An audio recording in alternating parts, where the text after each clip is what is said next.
we go. Welcome into another Tuesday night evening blend number 66. Matthew Matson showing off one of the better figures to come out recently. One Yep. crystal ball. And according to his gun, he says time is running out. Well, time is running out on a few things, folks. Time is Yeah, running that's for out on sure. 2025 and the box office, which we're going to talk about later today. Time is running out for Alien Earth to get interesting. Time is running out for you to go see Jaws 50th anniversary in 4DX, folks. Time is running out for the Star Wars franchise to make some noise again. Time might be running out for The Rock, depending on whether you believe the pictures or not. And time has run out on Mortal Kombat. We'll get to that. At least it's been, well, we'll get to it. Anyway, so welcome in another Tuesday night. Glad to be here, obviously, with my partner, Matthew Matson, as always, bringing it strong, bringing it hard, bringing it loud. I'm Paul Blender, and away we go, my friend. How are you doing today? I'm doing well. Getting ready to get into it with everything. Lots of stuff going on. Yeah, there's a little bit, the doldrums of the end of summer movie season slash, television activity. There are a few shows that I would like to touch on. I know you and I have similar interests, but then at the same time, we differ in kind of some of the things we like or we want to spend our time watching. Peacemaker season 2, for instance, Ugh. taking me a minute to try to get into No. to going back and revisiting season 1, which I kind of did. Season 2, is it interesting? Does anybody care? Doesn't seem to be the case for me.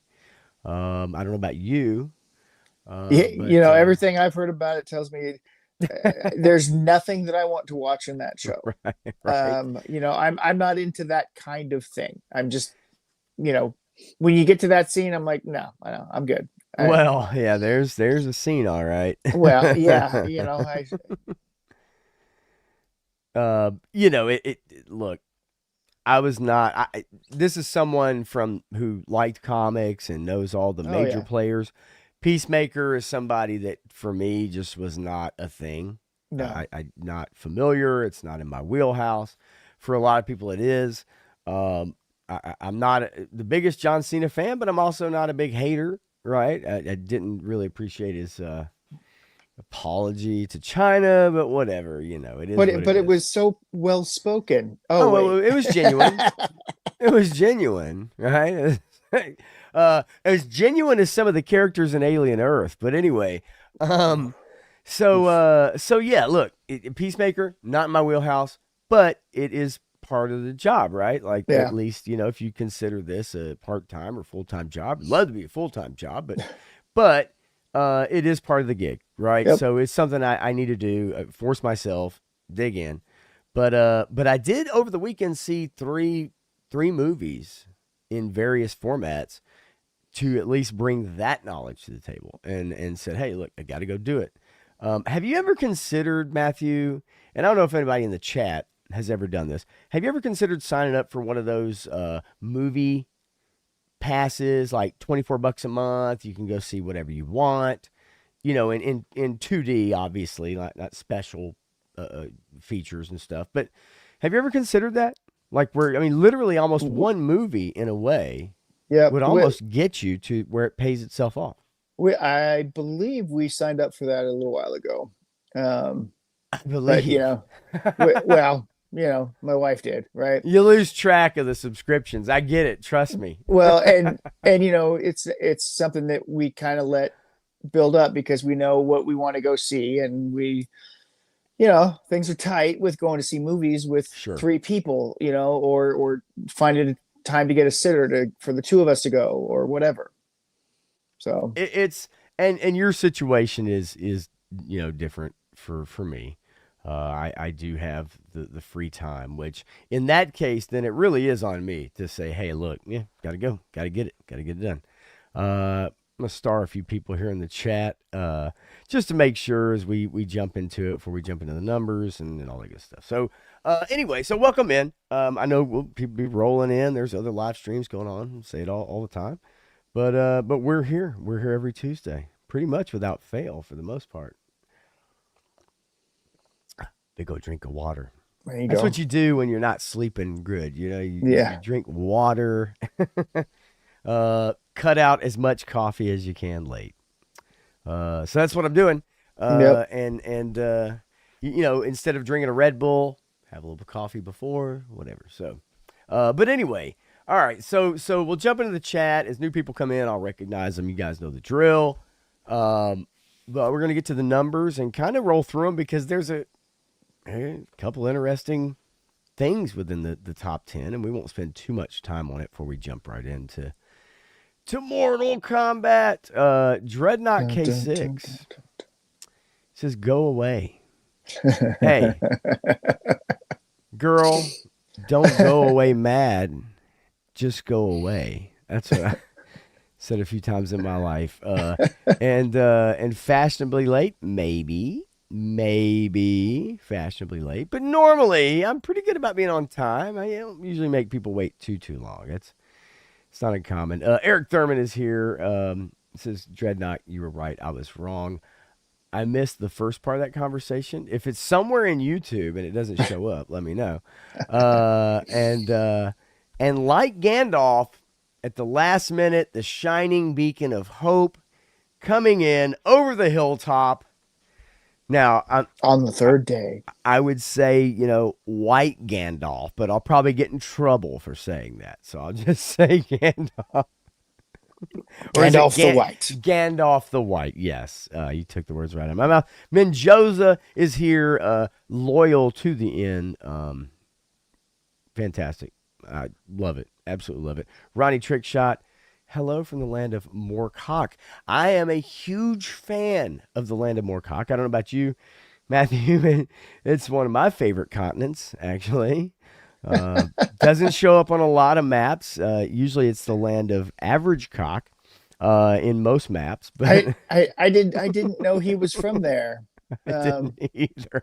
It's only whenever there's pictures of Sydney Sweeney or Pedro Pascal in a red trench coat. That's when. For some reason, I thought he was English, and his stories got really weird towards the end. And somebody said he was still writing, but some.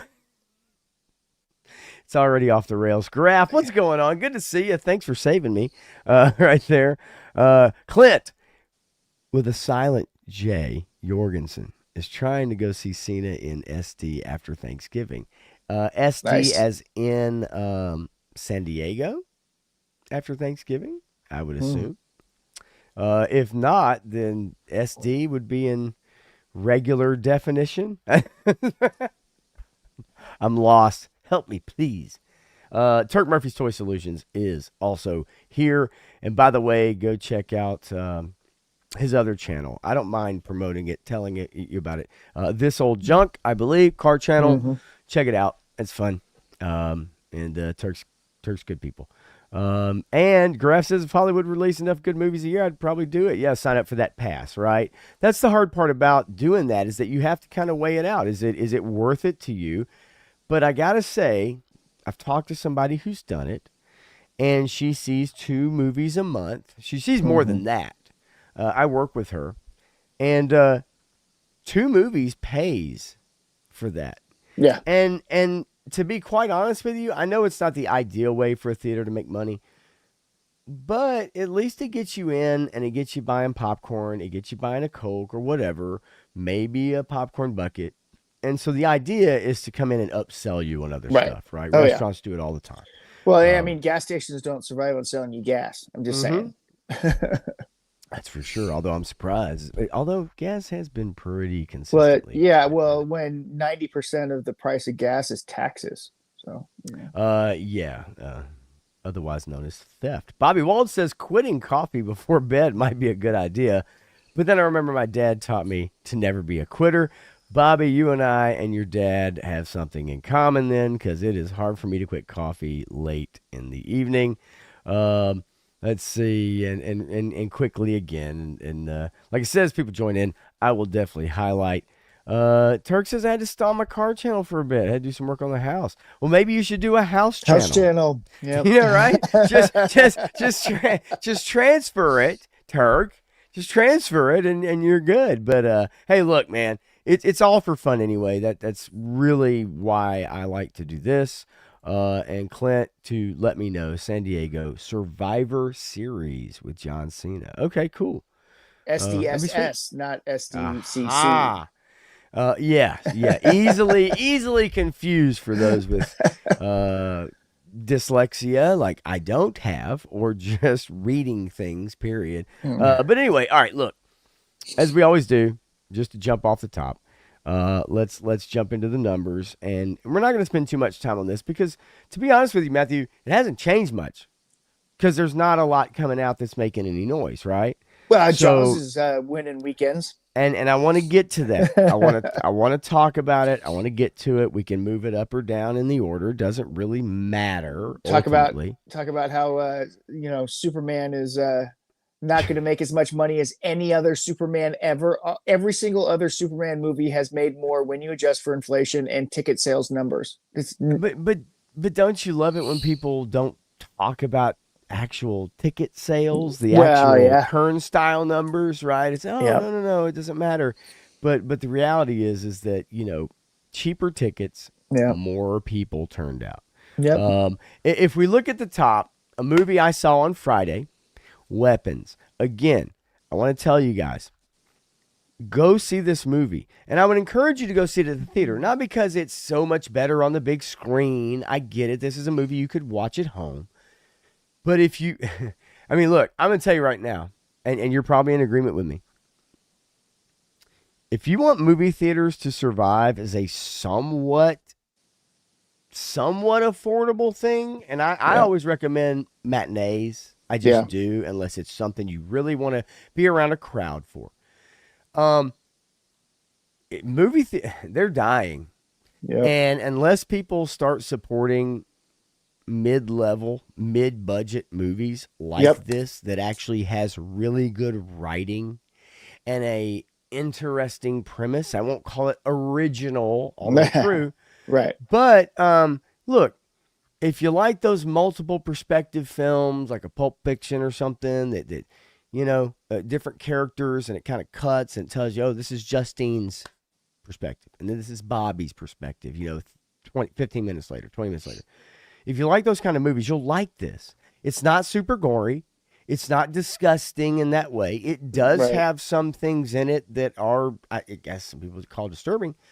But really, Matthew, like the writing in this movie it's fun.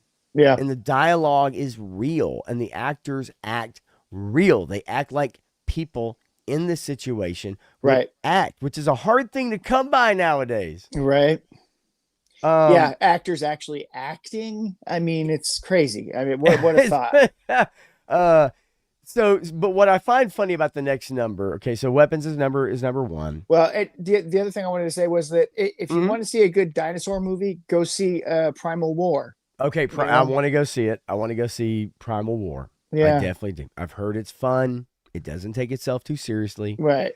And at the same time is a overall probably a better movie than the most recent Yeah. Jurassic World. Yep. From Uh, everything I hear. Yeah. right. But again, it's kind of a to be movie. It's the cast is somewhat respectable there, right? There's some people in it, but at the same time, it's not the kind of movie that's going to garner a huge audience probably and a lot of press. But I've Yeah. heard great things about it. And so look, number 2, Jaws. I am right there. 3,200 theaters. Now weekends and release 2,620. That's kind of wild, obviously, but that's from the past. But man, Jaws in 40x crushed it over the weekend, Still and killing it. that's. Yeah. I think this is the new thing for theaters. I think it's about re-releasing movies in theaters that people didn't get a chance to see on the big screen. Yep. They've never seen. I think So it's a new I cash will cow. say that whenever we go see a new movie, I can't wait to see the Fathom event of what movie is being re-released in theaters for a limited time to say, yeah, let's go back and see Ghostbusters again on the big screen. You know, Yeah. we did this during the pandemic when they started doing it. It was like, well, yeah, let's go see Empire Strikes Back on the big screen again. You know, and Yes. go back and see some of these Teenage Mutant Ninja Turtles. Ah, come on, man, give me that '90s movie. I mean, just they're doing Back to the Future in October. I think it's coming out Yeah, in IMAX. The 40th anniversary. I mean, why not go to go back and watch a movie? And here's the deal. All right, I said this the other night. If you're gonna do the 4DX, if you're gonna do where the water splashes and the wind and the seats move and all that stuff, make sure it's a movie that you probably know, yeah, or at least it's a movie that you love or you truly want to see, right. because not every movie works well in that format. And I'm not saying they don't pick and choose, but my point being is, like, I know Jaws like the back of my hand. Yeah, However, in a 4K restoration yeah, in so nice. 3D with the effects and the seats moving like you're on the boat and stuff, like, it was fun. It was kind of goofy, Yep. but it really was fun to do. And it's because I knew the movie so well. I was like, oh, I can't wait to see what they do with this scene. And Back to the Future to me is kind of that kind of movie. You know it like the back of Yep. your hand. But because you love it so much, you're excited to see it on the big screen again and in a different way. And I think in IMAX, dude, Yeah. Back to the Future and IMAX, restoration, like, I think it's going to be really cool. Man, I would kill to see Lord of the Rings in the 4K version, Oh, wow. remastered, extended editions in the theaters. Man, that would Oh, be incredible because that 4K remaster is probably the best 4K remaster that's ever been done. it's going to happen. I mean, So it will happen. You it know it will. has happened. I just haven't been close enough to any place that's doing Well, and it. you're right. That's the trick, right? You've got to be close to a theater that does it. I did want to say hello to the lovely, the talented Woody Triple Deuce, the figure addict in the house, Well, bringing some slickness up in here, and GI Jet Man as well. Always, what's going on, buddy? Good to see both of you guys. I did want to highlight this quickly. Bobby Wold says, "Did you guys see the trailer for the Marvel Zombies?" I noticed they didn't overemphasize rolling the R's for Namor. ooh, Uh, they yeah, may have taken a cue from some people we watch and said, maybe we need to dial that back a little bit. Maybe dial it back maybe, just a little bit. I maybe. did not see the trailer. God, I got a moth flying around here. Okay, so if you guys see me do this, Yeah. it's not because I'm trying to clap the lights on and off. No, I did not see the trailer. I did hear about it coming out. I did like part of the Marvel zombies and the what if and kind of those things. You know what I thought was Hmm. interesting is right before the We'll trailer see. came out, all of the photos of Vanessa Kirby with the actor who plays Namor hanging Yes. out together and speaking so fondly of each other. Then everybody posting up the comic book scenes where Namor is the love interest of Sue Storm, while her husband is I oblivious. I mean, look, take it for what it is. It's Elseworlds, right? It's Elseworlds. It's other Yeah, worlds. It's multiverse. It is you can write yourself out of or into anything you want.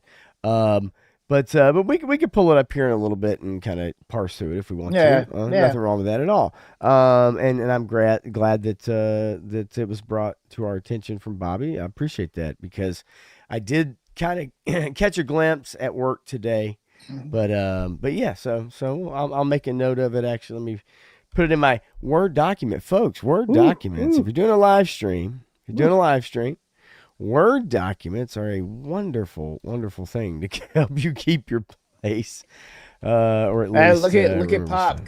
coming into the 1990s. Well, listen, it took me a while. Took me a while. I'm coming around to Word, and we'll see. We'll see what happens. Maybe it'll improve my speech, my work ethic, my stick to itiveness, if you want to call it that. Anyway, so let's run this through this top 10 because ultimately Yep. at the end of the day, it is what it is. Caught stealing. Ah, man, I want to see that one too. 1 weekend in release. It does look interesting. Freakier Friday. You know what you're getting. It's done okay as far as a production budget.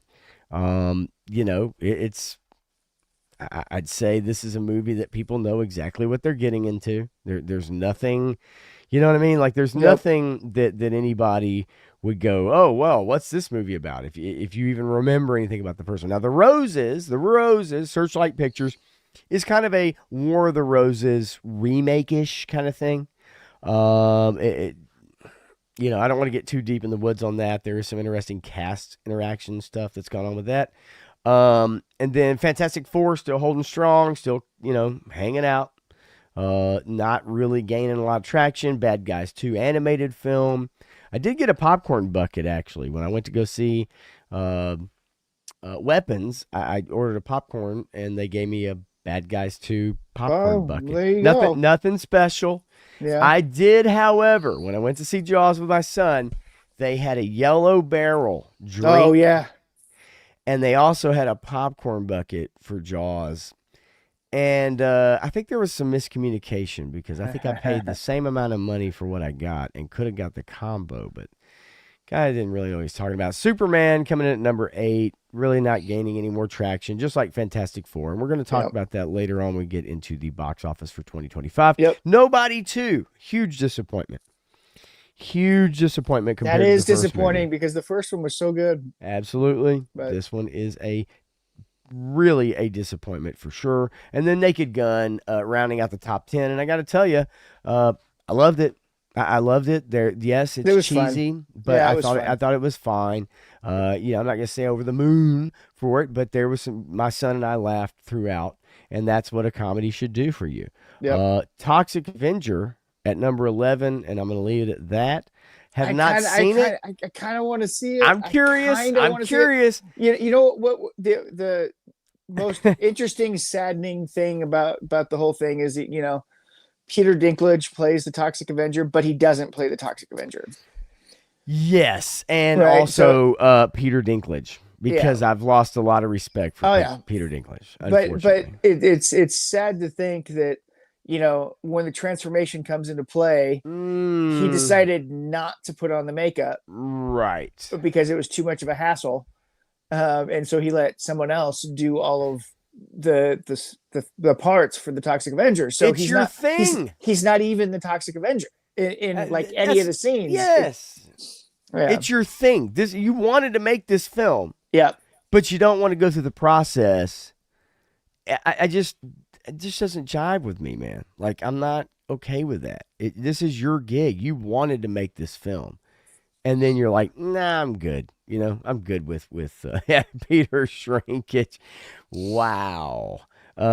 Yay. I'll say it too. No, Punk with Toys, what's going on? Good to see you as always, stopping by. And great stream last night. Some great photos too. That was fun, man. It was fun to watch. And if everybody had sent photos in for you, Punk, you'd have been there for 5 hours. Man, I was surprised 5 hours. you cut it through as fast as you did. Man, oh man, no Man, kidding, really. You kind of burned through it and Yes, made sir. it through some tough stuff, but Yeah. especially technical difficulties And from all that Canadian format stuff. well, listen, they're on the metric shit, right? No matter I don't know. where. It's not even metric. It's something else. I don't know. They don't even use Word like I do. A master at Word and Excel. They don't even use that. It's called something else. Who knows? It has the word a boot at the end of it. I don't know. Whatever. I kid because I care, folks. Joe Fan 84 is here. Good to see you as always, man. Another always to the end, right? And then 3-star draw who's been moving shelves, folks. Moving shelves for his and your pleasure. And trust me, it is not an easy process. So I've been in that room. It is rough. So 3-star, just curious, is watching Alien Earth like helping you with your Ambien and getting to sleep? I'm sorry. Nice one, buddy. Nice one. The most recent episode, man. I almost wish we could have just spent the whole series on the ship and taken it nice and slow like a movie. Yeah. But unfortunately, these days they stretch out 1 hour worth of material over like 10 hours. Yeah. No, there's barely 2 hours of material that they've gotten to so far. And I would say even less than that when you count the dialogue, the horrendous dialogue, the rehashing of all the dialogue, especially in this last episode. But Yeah, it's rough, and we are gonna get to it. Did I almost don't Three want star. to. We did watch it. Yeah, I did watch it tonight. I did get a chance to go through it, and 70% of it was slow slogging, drawn out rehashing of information we already knew, providing them with information that they shouldn't know, technology okay, that they shouldn't have, all and right. and then 30% of it was okay, let's throw in a little bit of action, some suspense, some other aliens, and they made the stupidest mistakes the entire way through the entire episode that no intelligent person would do. Not even under orders from the corporation would they have done something this dumb. So let me ask you then. So because we can move around, we can do whatever we Yeah. want, right? There's part of the reason why I don't make banners for this show is because it's fluid Yeah. and we can kind of do whatever we want. And I really don't want to just mess with that. I think we just take it as it is. We do what we want to do. So banners are kind of like, yeah, okay, we can put them on, but whatever. Do you want to get into that now, Yeah, or do you want to let's do save it. it? Okay, let's get into it now. Also, did you want me, based off this comment, did you want me to get into the story about the person who wants to play Mystique? I mean, If you know that story, yeah, I do know. I do know the story. it's up to you. We can talk about it briefly if you Okay, want. it's up to you. We'll talk about it momentarily here Yeah. in just a bit. I'll leave the tab up, and hopefully Chrome won't screw me. Okay, now first and Oh, foremost, I'm going to highlight this comment, and then it's time to go all in. Okay. 3 Star says this episode actually has good alien action in it. Alien on alien action too. Yes. However, it looks like a person in a fucking rubber suit. no, it's okay. So besides that, It's but, so bad. besides that, the All right, alien, all right. You go the, first. You go first, and the I'll chime in. xenomorph is supposed to be the most efficient killing machine in the entire universe, and yet it only kills those people that plot will allow it to kill. Okay. And so it doesn't stab people with its tail to kill them or rape them or whatever it did in the first movie. It just uses its tail to trip them, to knock them down so that they run away, and then the alien's on top of them, and then all of a sudden they're 20 yards away down the Yes. hallway. So Yes. how did she get 20 yards away down the hallway and the alien starts running? So like, and the alien is running in super slow-mo. Like, this suit is so cumbersome, I can't move in it. And so I'm going so slow. The chase scene was ridiculously slow, drawn out, and didn't make any sense because there was no tension to it because the story's not even there. But the action was so poorly shot that it doesn't make logical sense. Right? How about the time where they try to cut the kid open for the tick to get the tick out of his belly? Right, or whatever. So there's no quarantine, there's no mask, there's no anesthetic for the poor kid, right? And you're just going to cut him open because you know it's a tick, and that's how you get ticks off. That's not how you get ticks off, because you know anything about ticks. 3 Star, you should know about ticks, right? Oh no, he definitely. We both definitely Yeah, do know about it. yeah, and so the aliens making impromptu decisions about selective killing, and it doesn't make any sense because it's supposed to be the most efficient killing machine in the universe. Oh, okay. So here's the deal. A consistent thing with this show is that the characters are really not characters. We don't really get any real character development. Now, this particular episode is about what happened on the ship before it crashed into Earth. And this should have been the first episode. I agree. I think that it very well. There are some decent cinematography and like composition shots. There are some decent scenes as far as with the crew in moments, but they're very fleeting because the exposition. Oh, so heavy. And the repeated exposition, but on top of that, every episode you got to go over the 5 corporations that run this planet and that one mentally deficient Matthew, person. They have a guy on the ship. Okay, he's an apprentice to a science officer, but he doesn't know what the word and he doesn't know the means. difference between biology and geology. He doesn't know the meaning of the word apprentice. He doesn't even know why he's Yes, there. he doesn't even know the difference. He doesn't even know what apprentice means, but he's an apprentice to a science officer. He doesn't know the difference. This is a 65-year mission. Yep. Now, okay, look, I'll give the show, I'll grant this. Let's just say Wayland Yutani picked a bunch of hobos and said, we'll pay you this to go, sleep 65 years. You come back. Yeah, your family's going to be dead. Your kids are going to be older than you are, whatever. But you're going to make money. And there's people that would absolutely take people up on that offer right now in this very day and age. Oh, yeah. But my point is that, like, at the very least, you give the impression that you're hiring competent people. You got this kid on board that doesn't know the difference between rock study and human study, biology study, well, right? yeah. Biology, whatever, not just human, but you know what I mean. And then and then he doesn't know what an apprenticeship or what being apprentice. I mean, it's just at that point you're just like, okay, these aren't characters; they're stand-ins, they're cardboard cutouts. I mean, his journal is like, hey, look, I won the mentally deficient awards. They gave me something. I don't know what it means, but I got it. I got a space ticket. And look, if there's plenty of things that we can watch and turn our brains off, and I do that myself with certain things, but like there has to be nuggets in there.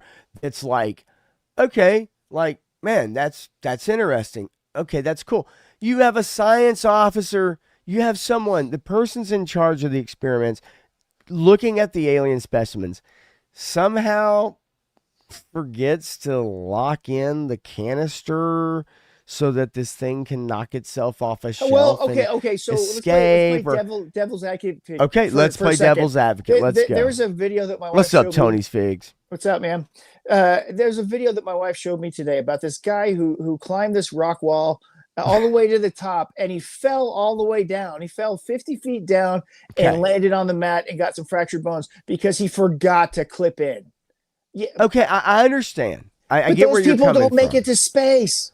But that's what I mean, right? Like, and on top of that, these people, like, they sleep, they get cryo rest, they're not up for 48 hours at a time. It's like, it's just, it's so contrived. Yeah. And I guess that's my biggest problem. Yes, is that contrived. That's a great everything word. That happens is plot contrived. And the idea for this show could have been so interesting and so compelling, and yet they don't have the writers to make it so. And that's the biggest shame of it. The transhumanism discussion has been going on for a long time. And you could go back and watch an anime called Bubblegum Crisis.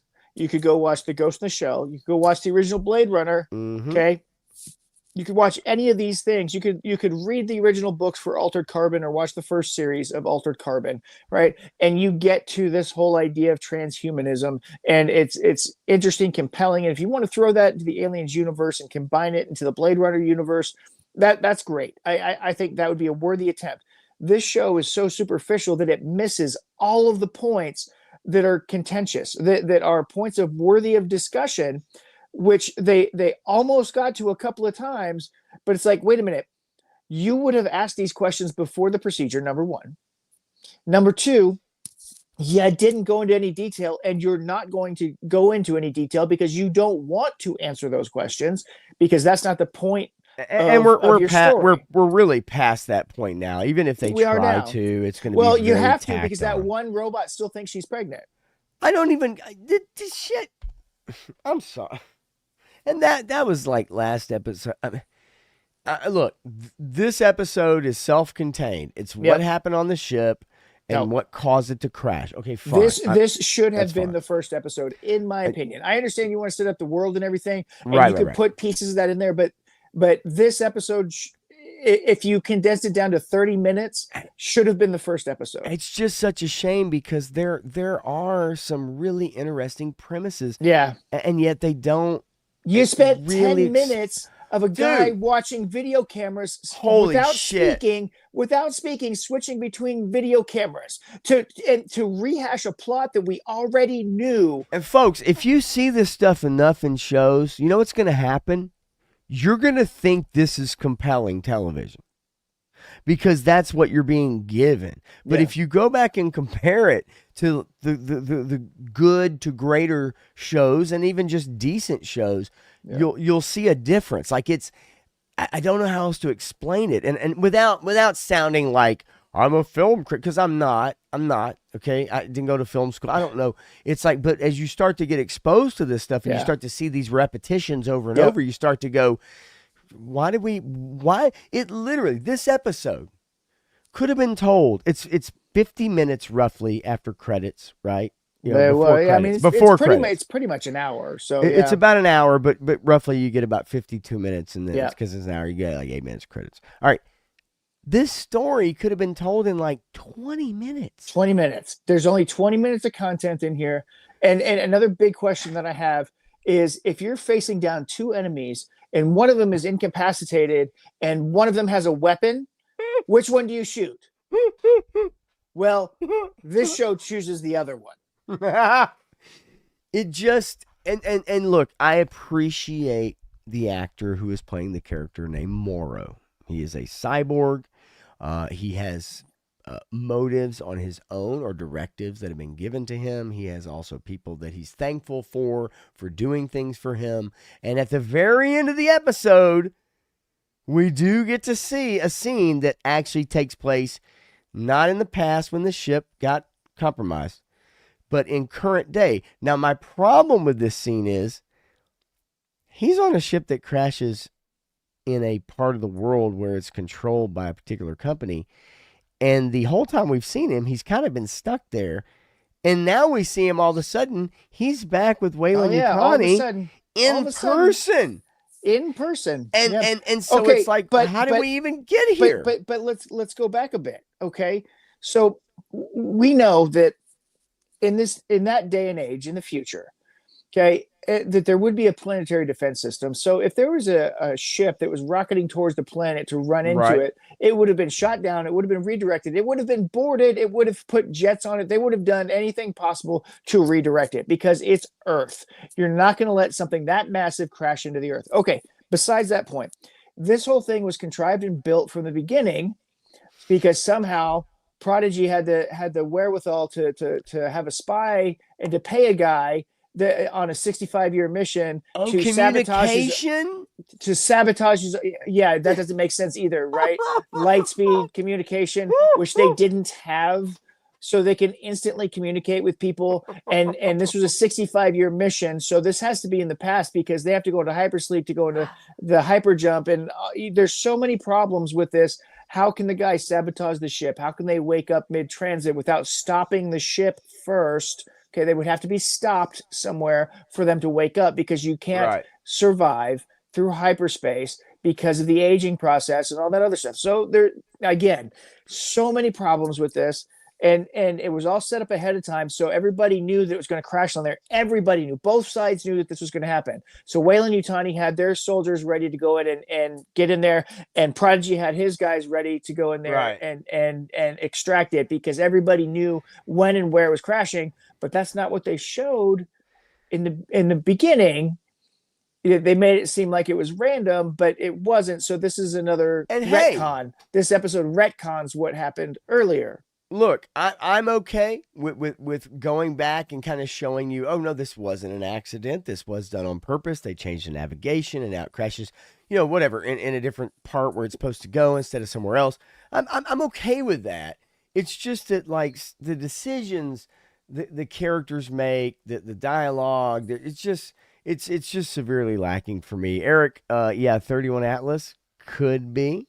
And it says it sent him down a rabbit hole today or wormhole. Yeah, I've been down a few of those. Trust me on that. Clint says we definitely need a new Downton movie, and there's one coming from what I understand. We have one. Yeah, I was gonna say Downton. It's the finale. Abbey. Yeah, it's the finale. If I got it right, and 3 Star says this is the best episode because it didn't have the stupid synthetic kids and minimal boy Cavalier or Chandelier for that matter, and actual alien stuff. And for that, I will say, well, it did have Boy Chandelier in it. Boy Chandelier momentarily. Was in it. Yeah, it felt. I like this episode probably better than most of the others because it didn't have that stuff in it, and it just felt like an alien movie in space. But again, it's just decisions and writing, and I don't know, Ultimately, man. everything that took place in this movie were taken from scenes from 1979 Alien and Sure. Aliens. And they combined a whole bunch of stuff in Right. between those movies to throw this episode together to pad it for timing and everything else. So if you want a well-paced story, go back and watch Alien. Go back and watch Aliens because it's way better than I this. think probably the biggest crime is, want to say hello to Brogu. What's up, Brogu? So For me, and I think we see it with most of the shows that we get on TV now that are, 8 episodes, yeah, okay, is that they take a couple to 3 hours worth of idea and they stretch it out over 8 to 10 episodes. And guys, we used to get 22 look, episodes a season, and every episode had an A and a B and a C yep, plot, and not every episode was the greatest. Okay, whatever show it was. However, you filled that time and you yep, made sure those stories mattered. Now we get fewer episodes, yeah. shorter seasons, and we get way more wasted Wasted. potential and How do we wasted have time. shorter seasons with wasted time? I know. Like I said, my wife never watched Buffy.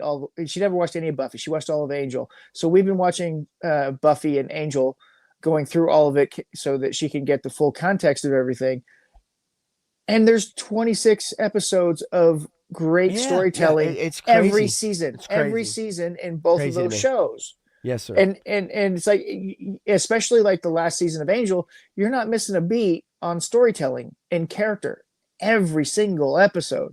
And that's, to me, that's the biggest thing. Really, the biggest takeaway is that each episode feels like 20 minutes worth of content or less. I hate the word content. I really do. Yeah, 20 minutes of storytelling, and then like, you know, 30 minutes of just nothingness. yeah. And it's consistent across the board unless you do get a universally loved great show, something that I'm not, haven't, excuse me, haven't watched. Is like a Wednesday, right? I know a lot of people love that. It's kind of It's maybe been reminds a lot of good. people of a Buffy, something like that.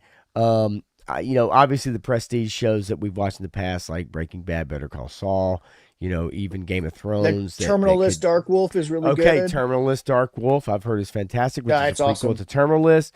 3 Star Draw says Minimal. Are you sure you didn't want to say Manimal? Manimal. You Yeah, that's remember what I was that thinking. show? Yeah. I know what you're really talking about. You're talking about Manimal 3 Star. Don't you even talk What's up, Legend Series? Legend Series. Dreadnought. No, I'm not going to touch on Kent Pool because this is not the stream for that. Yeah. No, we're definitely. I don't even know. I mean, Yeah, I can't talk about that and because I'd have to dig in a little bit on that. yeah, So, I don't.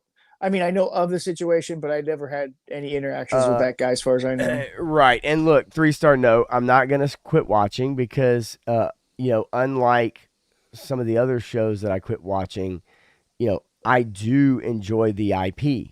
I like the IP. I like a lot of I things that am. surround the IP. I am a Okay. sucker for this IP. I am a total sucker for this IP. Yeah. I have to watch all Yes, of it, sir. and that's just me. I have to consume it I'm with you. because it's so integral into who I am, that I can't step away from it, even when it's a god awful train wreck, like most of it has been. Romulus was that way for me. But I You mean, know. remember, I gave that movie like a 7 out of 10, Yeah. right? The first half of it was fine for me. And I will say that I don't know. This show is starting to lose me a little bit. At the beginning, I was saying that this was better than Romulus. Now it's kind of equal with Romulus, Right. and it's going downhill every part after that. But Look, and then yeah, I'm going to be on with Legend Series this Friday. I hate it. I do hate it. Guys, yeah, remind you, Talking Figures. Matthew Matson did Talking Figures. He is going to be on there with the Legend Series on Legend Series channel, Legend _series. You guys know where it's at. We don't have to remind you. You know where to find it. But look, I had a lot of fun doing it. I've told you guys multiple times. Yeah, that's good. I can't wait to watch yours for sure. And So yeah, so yeah. I didn't realize that it was only like an hour long show because I was ready to go for 2 or 3 hours. Well, I got to be honest, I'm not gonna lie, Matthew. Maybe I'm a little more interesting than you are because we went almost 2 hours. No, I'm kidding. Oh, oh, I'm oh. messing with you. Actually, to be quite honest with you, it should have been a shorter episode, and then we somehow got off on wrestling, and it Ah, just and that's you it. look. You got to talk about wrestling. I don't And know that much also, about that. I mean, you know me, dude. I'll freaking talk and talk and I'll talk talk about and anything. and I agree, but it's like, if somebody just keeps the camera rolling, it's like, I don't know, this might last That's it. 5 hours if you That's let it. me keep going, right? But no, no, no. I know Legend really tries to keep those just nice and tight, Yeah. nice and tight, and occasionally it get away from you, but no, I have no doubt whatsoever that you guys had a great time, and I'm actually going to share the link right now. I just did. Okay, good deal. So yeah, check that out, man. I can't wait to watch it for sure. But and glad you're here, Legend. Hanging out, man. Hang out as long as you can. I know you're a busy man, so do your thing. Okay. I know you guys are upset about this. I know you're really mad. At least some of you. And look, I'm not the biggest Mortal Kombat fan, but evidently Ah. Mortal Kombat 2 delayed 7 months to May Oh. 2026. Now, Um, now, are they still filming stuff, or what kind of delay is this? so originally slated to premiere on October 24th and has already been completed. It's already been completed. But it says this is quite an interesting answer from the reps at WB. Okay, so it says Entertainment Weekly (EW) has reached out to WB for a comment because it's been completed, has been screened for press, and was originally slated to hit theaters less than 2 months from now on October 24th. It says the tournament demands a new time and place worthy of its spectacle. That's kind Mm. of not Okay, misleading. It's so it mysterious, seven. correct? So you tell me. You tell me what Okay, exactly we're dealing with here. so you know what this means? This is they think that Carl Urban in this movie is so good they want it to kick off next summer's blockbuster stream Okay. because if you think about the movies from this year's so-called blockbusters, they Mm-hmm. haven't been that good. And so they're thinking, oh, we can rake in money next year because it doesn't matter that Doomsday is coming out. It doesn't matter that these other movies are coming out because we're going to smoke them with this one because Carl Urban knows how to make a movie, and so we're going to take it off of that fall dead time in October when nobody's going to see movies or very few people go see the movies in October and put it in May to kick off next summer.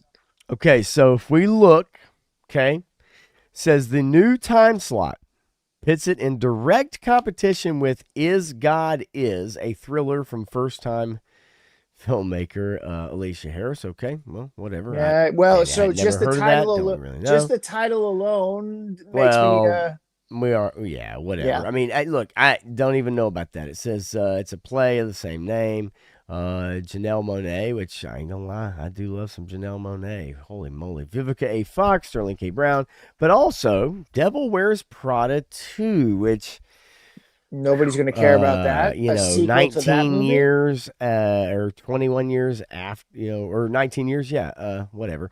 But it says a week after Mortal Kombat 2's release, Disney will premiere The Mandalorian and Grogu, great title, its first Star Wars film since 2019's Rise of Skywalker. But here's the big part, and this is Nobody cares well, about Star Wars, so no, but what we will do, I'm going to highlight this quote here, and then we'll kind of bounce off of this and move on. Okay. Mortal Kombat co-creator Ed Boon told EW his integration, speaking of Carl Urban as Johnny Cage, into the Mortal Kombat story and universe is a big part of what this movie explores. He's a right, washed which up is why they Hollywood got Carl guy. Urban. We know that. Yeah. thrown into this magical, ultra-violent thing. Carl, his depiction of Johnny Cage is different than our games in some ways. He's adding his own flair to it, but I think it'll feel fresh. There's like a novelty factor in there. So for me, I think they want to, I mean, maybe I'm wrong. I feel like maybe they want to take the time to do press tours and really pump this thing up if they feel confident I think they about do. it. No, I do too. I think they feel pretty confident about this one, and it's the only reason why you would take it off an October schedule Mm-hmm. and put it in prime time summer. I agree. I agree 100%. I think they feel confident about this film. I think that Carl Urban obviously is going to draw in some people, that he Yep. has fans, and as we've seen in the trailer, it looks good. It looks good. Yeah. I mean, to be fair, my favorite Mortal Kombat movies are from Machinima, the Mortal Kombat Legacy series and Legacy 2. That, in my opinion, that's the best Mortal Kombat that's been put on film. I mean, 3-star. Yeah, and I've got a couple. I'm gonna Okay. try. I'm trying to look down here real quick, and just a couple funny ones. Reshoots include Sydney Sweeney as Sonya Blade. I'd love that. Yeah. Brogu says delaying Mortal Kombat till next summer is a terrible idea, in my humble opinion. They had a great spot this year, right around Halloween. Now they're going to come out next to Mandalorian and Grogu. Yeah, but I think we're almost kind of giving that a little too much credit. And I'm not sure where that's going to go. Now, we're going to get to The Rock's film. The Rock's film was going to be coming out. It would be kind of going up against that. This is an Oscar bait film that The Rock is doing in the Smash Machine. But I get what you're saying. Look, you guys are comparing this to the Mandalorian and Grogu thing and thinking that's going to kill it. Well, one, if you watch the movie cycle for the last 4 years, they only last 2 weeks. After the second week, the movie's pretty much gone, right? So it's got to make its flash of the pan anyway before then. Right. But even still, Star Wars is dead. People aren't watching it. People don't. I mean, how long is it? It's been, what, 5-6 years since we've had a movie in the theaters? 2019. So 6 years since we've had a movie in the theaters. And this is going to be year number 7 before we actually get the next one in theaters. And with the disappointment and the lack of enthusiasm, the pure apathy that is towards Star Wars now from the average moviegoer, they're not going to care the cute guy's back with the guy in the silver helmet, right? They don't care. It's like, is it worth my time to pay to go see this in the theater?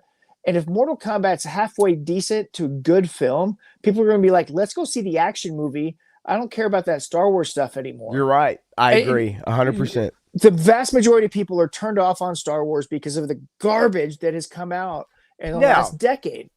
Are people going to go see it? Yes, of course they are. Yes. But I got to say, man, like, and I feel it. I get it. I younger people don't care about Star Wars, and it's just the truth. They don't. And it's sad, but here's the trick, right? So if we go back in time, we say, okay, hey, 77, right? 1980, 83. That's, I'm growing up, right? That's my generation. Those are my childhood memories. And then you go a long time without films. You make people miss it. You got alternate media. You got books and novels and video games and all that to satiate that desire for Star Wars. Still new figures, Power of the Force here and there. You got the multi-media campaign with Heir to the Empire, or anything, Timothy Zahn, whatever, right? Yeah. Okay, so kids that were growing up in the late 90s, early 2000s, as young as 2, 3, 4, 5, 6, 7, whatever, the prequels came along. Yep. And that is their Star Wars. Yes, it is. Since that time period, though, if kids growing up during the sequel trilogy, are there people that's their Star Wars? Yes, of course there are. But it's not the same. No, it's not. There are no kids that got into Star Wars because of the sequel trilogy. no kids got involved with Star There's Wars because of the some, sequel trilogy. but it's No, just not the same. I And don't believe mhm, there were any that got into it because of that. It was because their parents forced them to watch, the Ewok specials or the original movies or whatever to get their kids hyped for it to then go see it. And then you're right. I was, but when the Force Awakens came out, I was super hyped Me for too. Ray. I was super hyped for Ray because my daughter was on the way or was just here. Okay. Forget exactly which year it was, but we were having her listen to Star Wars womb tunes, right? December of 2015. Okay, so just before, so we actually went to the theater. My wife was very, very pregnant when we went to go see this movie, and my daughter started getting real active during the big lightsaber battle at the end of that movie, right? So, there was this Nice. thing, this whole thing with Ray and what she could have been, and getting my daughter into this when she is old enough to watch it, and then it was so disappointing. It's like, nah, we're good. And a lot of people felt that way, even if they had young kids. And Stanley Eberhard is here. What's up, Stanley? Good to see you, buddy. My point being to bring this all around, okay, is that even if they're competing with a Mando Grogu movie, yeah, of course people are going to go see it. But I got to be honest with you. If I'm making Mortal Kombat 2, I feel pretty good. Yeah. I feel pretty good about releasing and competing against that movie. Now, As long as the budget isn't out of whack, yes. this movie's gonna make money and they're gonna have sequels. So Would it have been better to do it this year? I don't know. Maybe no. there are reshoots. Maybe there are some ADR. Maybe there is some going back and changing a few things. But I get the feeling they feel confident about this Yeah. movie, and they're saying, "Hey, you know what? Let's do a full press blitz. We're confident in the visuals. Let's go out there and let's have some fun with this." And Well, and I every really now think and that. then, I mean, Warner Brothers may be the dumbest media company out there, but on occasion they stumble across something interesting. And when they do Right. their lower budget films, they make a lot of money off of them. Yeah, I mean, look at the first Joker movie, right? When they put their money and time into their creatives, Warner Brothers has historically made incredible stuff when they let the artist make what they want to make on a low budget. Yes. And if they restricted this budget on a Mortal Kombat film, because Mortal Kombat films haven't been known to make a lot of money, and whether it's PG-13 or rated R, that's going to make a big difference too. As long as it stays PG-13, you're going to have a lot of So kids that are going to be engaged with it. so here's the trick, y'all. I guarantee you that they're probably spending $250 million at least on Star Wars. Okay, Yeah, Mandalorian Grogu. right. The budget for Mortal Kombat 2 releasing in 2026 is $68 million. Boom. They're going to make so much money. It's not even going to be funny. Okay.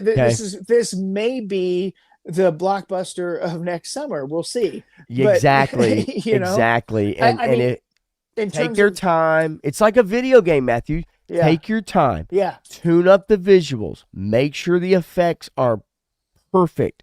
Do everything you can to tighten this movie up and give the fans what they want. And on a $68 million budget, they could have a blockbuster. Yep. Knock it out of the park. And if they learned anything from the mistakes of the Street Fighter franchise, they will do well. If they learned about the Right. successes from Mortal Kombat Legacy and incorporated some of those elements into this movie, they're going to do really well. Yeah, man. I mean, $68 million, man, that's a shoe, and they're going to make that's money. great. They're That's going to where make we money. need to be with budgets Yes. on these movies like this. So, Yes. real quickly, I want to hit the chat up because I know there's some comments here and I don't want to get too far behind. Brogo says Mortal Kombat was coming out during Halloween and it was all by itself. The Mortal Kombat theme kind of goes with the season of Halloween and people will be willing to go see. I fully get that. I fully get that. However, But I'm also a fan of spending more time in the oven to yeah. cook out a product that's going And to be on the money. traditionally, this September, October, November timeframe Right. is not good to release movies. So unless they're low budget movies, you don't want to release it in that time frame. I agree. Because people go to the movies in the summertime traditionally because of air conditioning, because they want to be indoors, because it's something to get out and do where you don't have to be outside sweating your and balls and off, right? and truthfully, just after the beginning of September, man, like it's really just not a And it's great also time well, for you've got movies to fourth be quarter, released. right? You've got all Right. the parents are worried about fourth quarter numbers, and everybody's working extra hard. Right. And school's back in session, so the kids are studying their butts off, getting all this homework and stuff. So there isn't a lot of time to go see movies, and people generally don't go to see them until December. Right. And then you take a small break, because of the holidays, and then you come back, and sometime in the spring you start picking back up and saying, okay, spring break, we'll go see movies, and then summer hits, movie season. Summer So is traditionally movie season, and look at the very first blockbuster that there was, and Jaws May really ultimately is the end of school, is the end of school. and Yep. it's when people have the free time, right, and they start to Mm-hmm. get out, and so yeah, I think it's a better move really to Yeah, I think turn so this too. around and release it next year and continue to build that hype up, continue to refine and tighten up the effects and make sure that it Yep. looks as good It as you can get it. it definitely gets me more Yeah, excited about it, because if they have that kind of confidence, yeah. I'm ready for it. And Carl Urban, I love Carl Urban and just about everything he's ever done. Even movies that aren't that great, he's amazing. So Now, Grogu's brother Grogu is a great actor, and people are going to go see him. you know what? However, I don't doubt that. 3 Star says the kids that have grown up with Grogu will care. Yes, but I gotta tell you, and as Dreadnought K6 says, even Grogu was just a fad. It These young was. kids will point to old tech, not IPs, for nostalgia, and So it is diminishing returns. I I agree. It I can had put its it. moment in the sun, Yep. and since then, it's really gone down fast. I can put it into my perspective, right? My Okay. daughter was born in 2016. Okay. Okay, so by the time 2020 rolled around, she was just the age to love Grogu, and she learned once she Okay. learned Grogu's name, it was never Baby Yoda; it was always Grogu to her, Right. right? And while she did like Grogu a whole lot, I mean, she likes Scooby Doo and Batman and Ninja Turtles a whole lot more than she likes Grogu, because there just isn't enough material for her to consume with Yeah. Grogu. And Yeah. if there's more, maybe not. Yep. She's not as connected to that because she has so much more depth with Scooby Doo, with Batman, with Ninja And Turtles. truthfully, I think it was, look, number one, they were late to capitalize on it. They had no figures, no plushies, no nothing. And then when they did, yes, it blew up. But I really do feel like it just was a kind of flash in the pan. And then on top of that, the writing of the show took a nosedive, Yeah. and they didn't know what to do with him. And then they put 2 episodes into the Book of Boba Fett that had to do with Mandalorian and Grogu and Grogu training, and it just again. I think it was That just was something that all. was very quick and not lasting. No. Bobby says the only reason my kids were watching Star Wars is because of how interested I was. They Exactly. have no care for it now that I'm not Yep. watching it, and I could see that. Exactly. Let's see. Brogu says the sequel Star Wars movies were terrible in my humble opinion. Finn should have been made a Jedi. We both agree with you there, Brogu. Yeah. And toward the end of that sequel, and they wasted great acting with John Boyega. Yeah, as a matter of fact, You it know wasn't what? even great acting because they didn't give him anything to work with, Yeah, I mean, unfortunately. everybody was expecting John Boyega to do Yes, more, yes, and Ryan Johnson threw him away, yes. and then Jar Jar Abrams threw him under the bus in the third movie for sure, because they could have done so much with the character instead of having him scream "Ray" all the time. Folks, we have to remember, okay? Like, we have to remember this, and it has to be stated. Those movies were being made at a time where men were shit, women were to be fully believed, and were better than men in every single fashion. They were stronger than men, smarter than men, can do anything better than a man. That's the way those movies were being made. We can say, "Oh, what are you talking about?" No, that was the thinking in Hollywood at the time. You saw it in every show, every movie that came out. They made men bumbling, stumbling fools, a la Finn, and they made women Mary Sue's, and that's exactly what happened in those films, and that's why people ultimately it didn't sit right with them, because they knew this was not the story they wanted. Yeah. And it's a shame, but that's what was happening at the time in Hollywood from the mid 2010s up until just a couple of years ago. And only recently have you seen shows have the balls to stop that shit, and they Yeah. still are doing it. Eric Thurman says they better not slip in any acolyte shit. I'm with you, Eric. You know what I mean? Like the last thing that I need at this point is The power of one, the power of two, the power of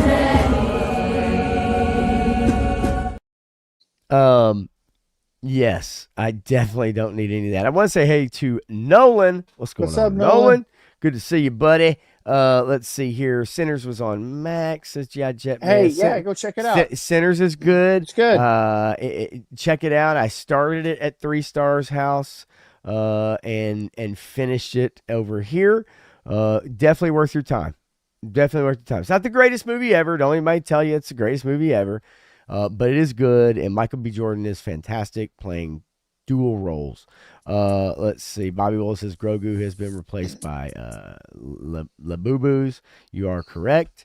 Let's see. And that comment, yeah, I think I know what you're referencing as far as like the IP's been around for that long. Yeah, but just, here's the deal. Apparently, every property gets destroyed after 40, 50 years because, after the 50th year, there it is. You put people in charge that don't care about it and are so distant from it, they actually want to start deconstructing it. Yes, and they ruin it. Yes, for everybody. Even if they love it, it's like I got to put my thumbprint on this. Yeah. And my thumbprint, which is popular, is deconstruction. So I need to break Luke Skywalker down to his core. And he's really pissed off and upset, and he distances himself, and he's a hermit now, and he hates yes. I will say to the end of my day, the deconstruction is the destroyer of a medium. Right. As soon as you started deconstructing westerns became not the most popular thing on cinema. You start doing it with superhero movies. It's no longer the most popular thing on screen. You start doing it in art. Then art becomes nothing. And now look at art today, the way people describe art and paintings and sculptures. After the deconstruction era, it's literally shit from an elephant or banana taped onto a wall, right? It's garbage, right? But that's high art, Matthew. Okay, that's what deconstruction leads to, the complete destruction of a medium. I agree. So let me hit up a few more of these comments so we can get caught up, and then we can roll on because there was another one from Grogu Grogu says, I actually think George Lucas should have made the sequels right after the original trilogy. He was burnt out. And he knew that if he tried to continue, it'd take another 10 years off of his life. And also the actors had probably moved on by that point as well. Right. I mean, he couldn't tie the actors to it. He had written before 1977, so 1974, somewhere in that time frame, he had a 9-story arc. Right. He always had a 9-story arc in his mind for what he wanted to do. That's evolved and changed over time as things have progressed. But after he finished Return of the Jedi, I don't know. He didn't have the steam to continue on. He was going through a lot in his own personal life. Divorce. There was all kinds of things. And to be frank, Marshall Lucas is one of the major reasons why the 1977 Star Wars movie was as popular as it was. Because if George had released what he wanted to at that time frame, it would not have been as popular as it became. Because of that, because of Irving Kershner in Empire Strikes Back, he saved Empire Strikes Back.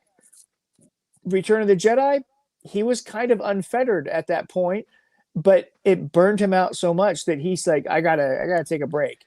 And didn't know what to do with the property for a while, except for cash in all that money that he was making on merchandising because of the contracts that he signed with 20th Century Fox that gave him those rights for the merchandising.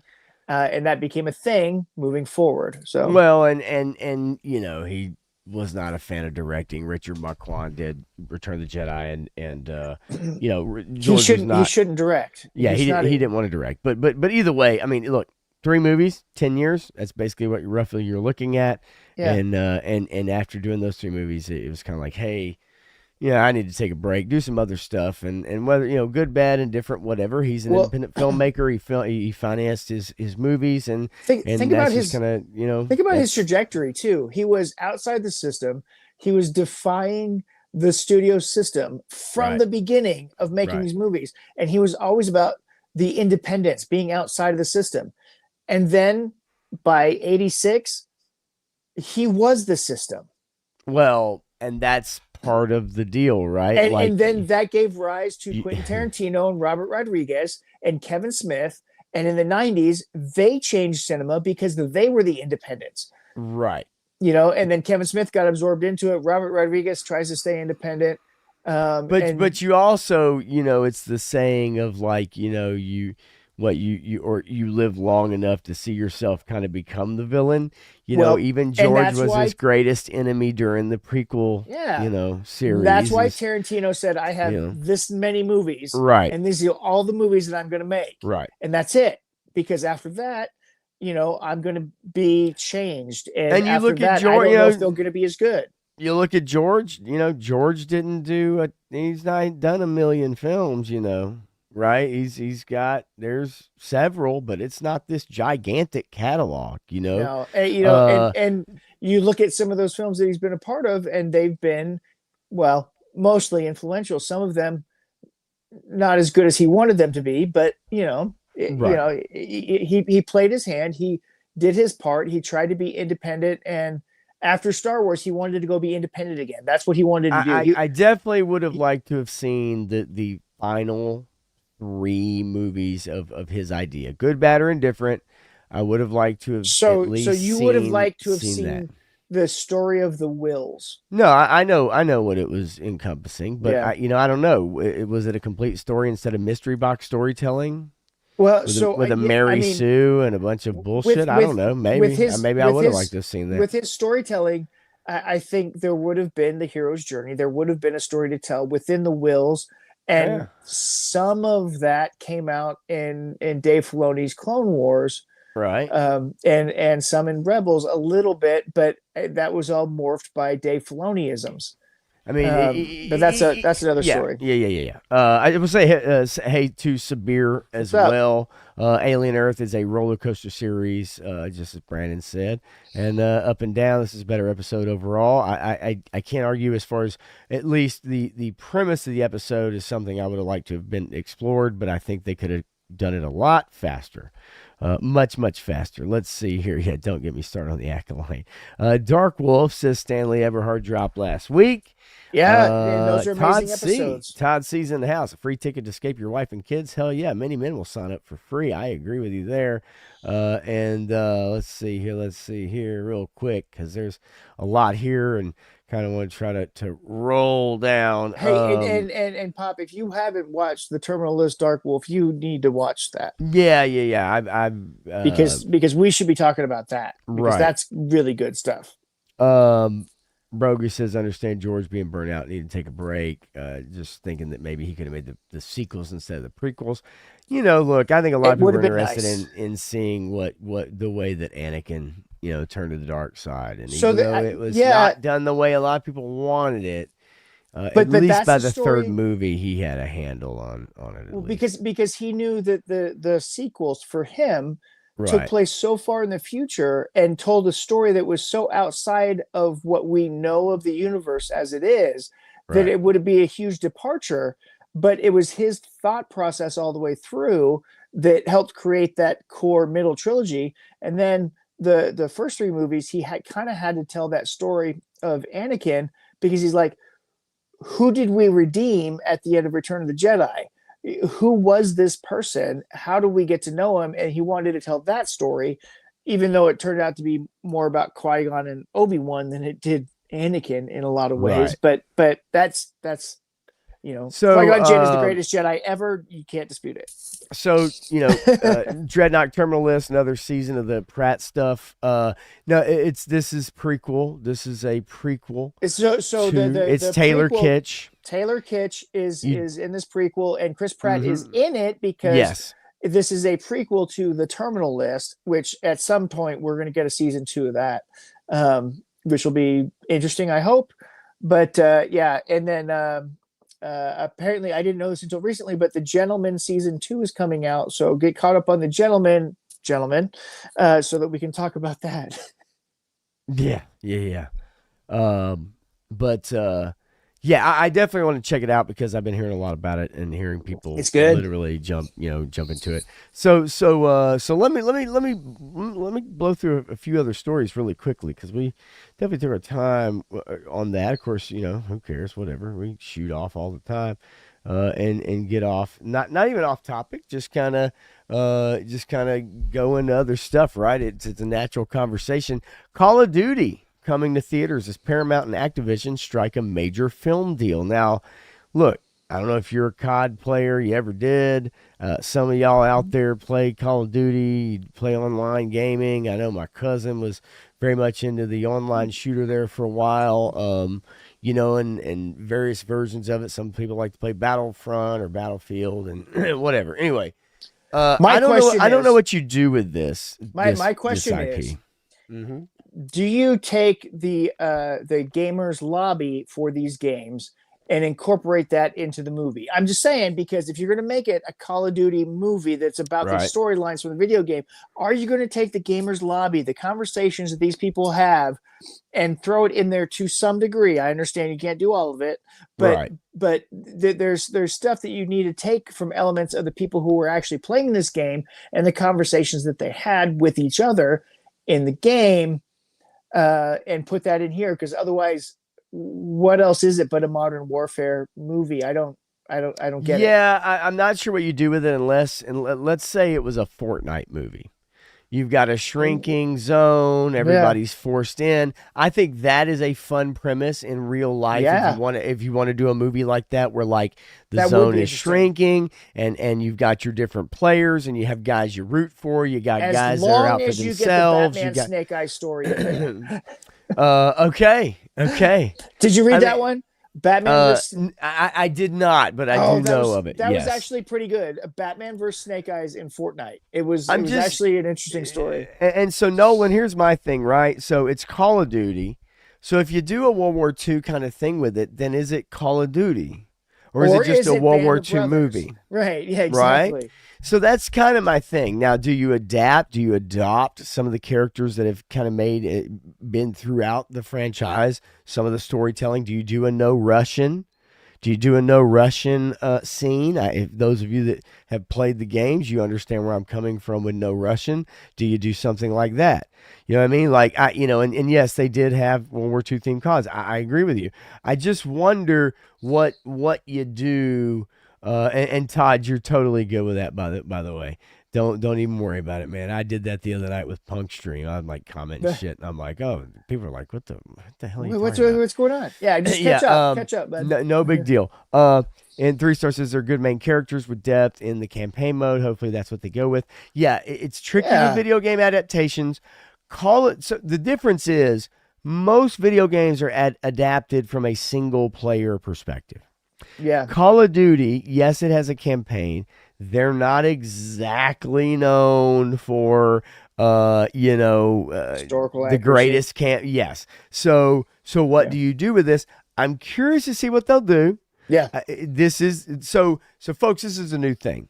Okay? Sequels, reboots, prequels, threequels, trequels, in-betweenquels. Right? Yeah. So now they're going after video games. Now they've always tried to, but only recently have they been able to maybe adapt them in some shape, form, or fashion that's interesting. And video games are the largest entertainment medium on the planet. Yep. They just are. Grand Theft Auto 5, the largest piece of entertainment ever made in the history of man. So I don't know what you do with this. Yeah, I don't know what you do with this. It's not a historical movie. If you're taking one of those campaigns or another campaign, how do you make it related to a Right. video game when Yeah. it's based off of modern combat? I And don't then we get into more video game news. Did you hear about? I'm just bringing you on this right now, so this Okay. wasn't something we talked about, but It's fine. did you hear about the casting for the Zelda movie? I did. Yeah. I heard about the controversial calls to have No. I'm not talking about that. I'm talking about the actual official the casting official announcements. really. Yeah, so they have officially announced who will be playing Link and who will be playing Zelda, and quite frankly, I'm okay with it because they're relatively unknown British actor and actress. Okay, I think that's the best way you can go. Don't go with so stars. too. Yeah. Go with unknowns. Yes. Zelda will be played by Bo Bragason. Okay, Yes. that's, by the way, Zelda is a girl. Yep. Okay, folks, it's not the Legend of Link. It's the Legend of Zelda. She is a princess. And Link by Benjamin Evan Ainsworth. So, evidently, here are the pictures of our cast. And you know what? I like it. I like it. Yes, go unknown. We don't need stars in these roles. Yeah, we don't need stars. We just need voices. We need people to come in there and play the parts. So I'm this has me more excited than any other discussion about the Legend of Zelda movie that has come out with so far, because these two people, these two actors, I'm looking at them right there, especially in those images that they chose to pick. I'm like, all right, I see it. You could do something special with this. And if Nintendo is not always a dumb company, I mean, they're pretty smart most of the time. So I think that they're gonna go that Super Mario Brothers route and try to make something that is engaging and is going to hit the right core audience. And this is a high fantasy, role-playing game, essentially, adventure thing. So if they stick to the elements of the game like they did with the Super Mario Brothers movie, I think that they can do pretty well with this. Now, there's only one major issue of trying to adapt from the games, and that is that Link doesn't talk. Well, he does, actually. I mean, he goes, Pop, have you not played a Zelda game? Have you not played a Zelda game? Because there are text boxes throughout every game. So he does talk. Oh, man. The time, but they never. Link is a silent protagonist. Yeah, he's not, because he voices discussion points, and most of the time people are talking to him. But at the same time, he does offer points of discussion in the storylines, especially as it went on further with Skyward Sword and other ones. So, he's not a voiceless protagonist to be fulfilled by whatever the user wants him to be or say, which he is. So I gotta tell you, they have to take that empty vessel thing and turn it into something. And I think they can. He's a silent protag, dude. He talks in every game. It's in text. Man, okay, all right. I played almost every game. I played every single game. So if you look up Link silent protagonist, you will find every single thing is like, what do you make of Link being a silent protagonist? He's been a silent protagonist since the very first game. Non-canon works, maybe not. Link's mandated silence makes him easier to relate to. It's literally, Link is a silent protagonist. Through over 3 decades of Zelda games, Link has seemingly never said a word, a facet which quickly became... That's not true.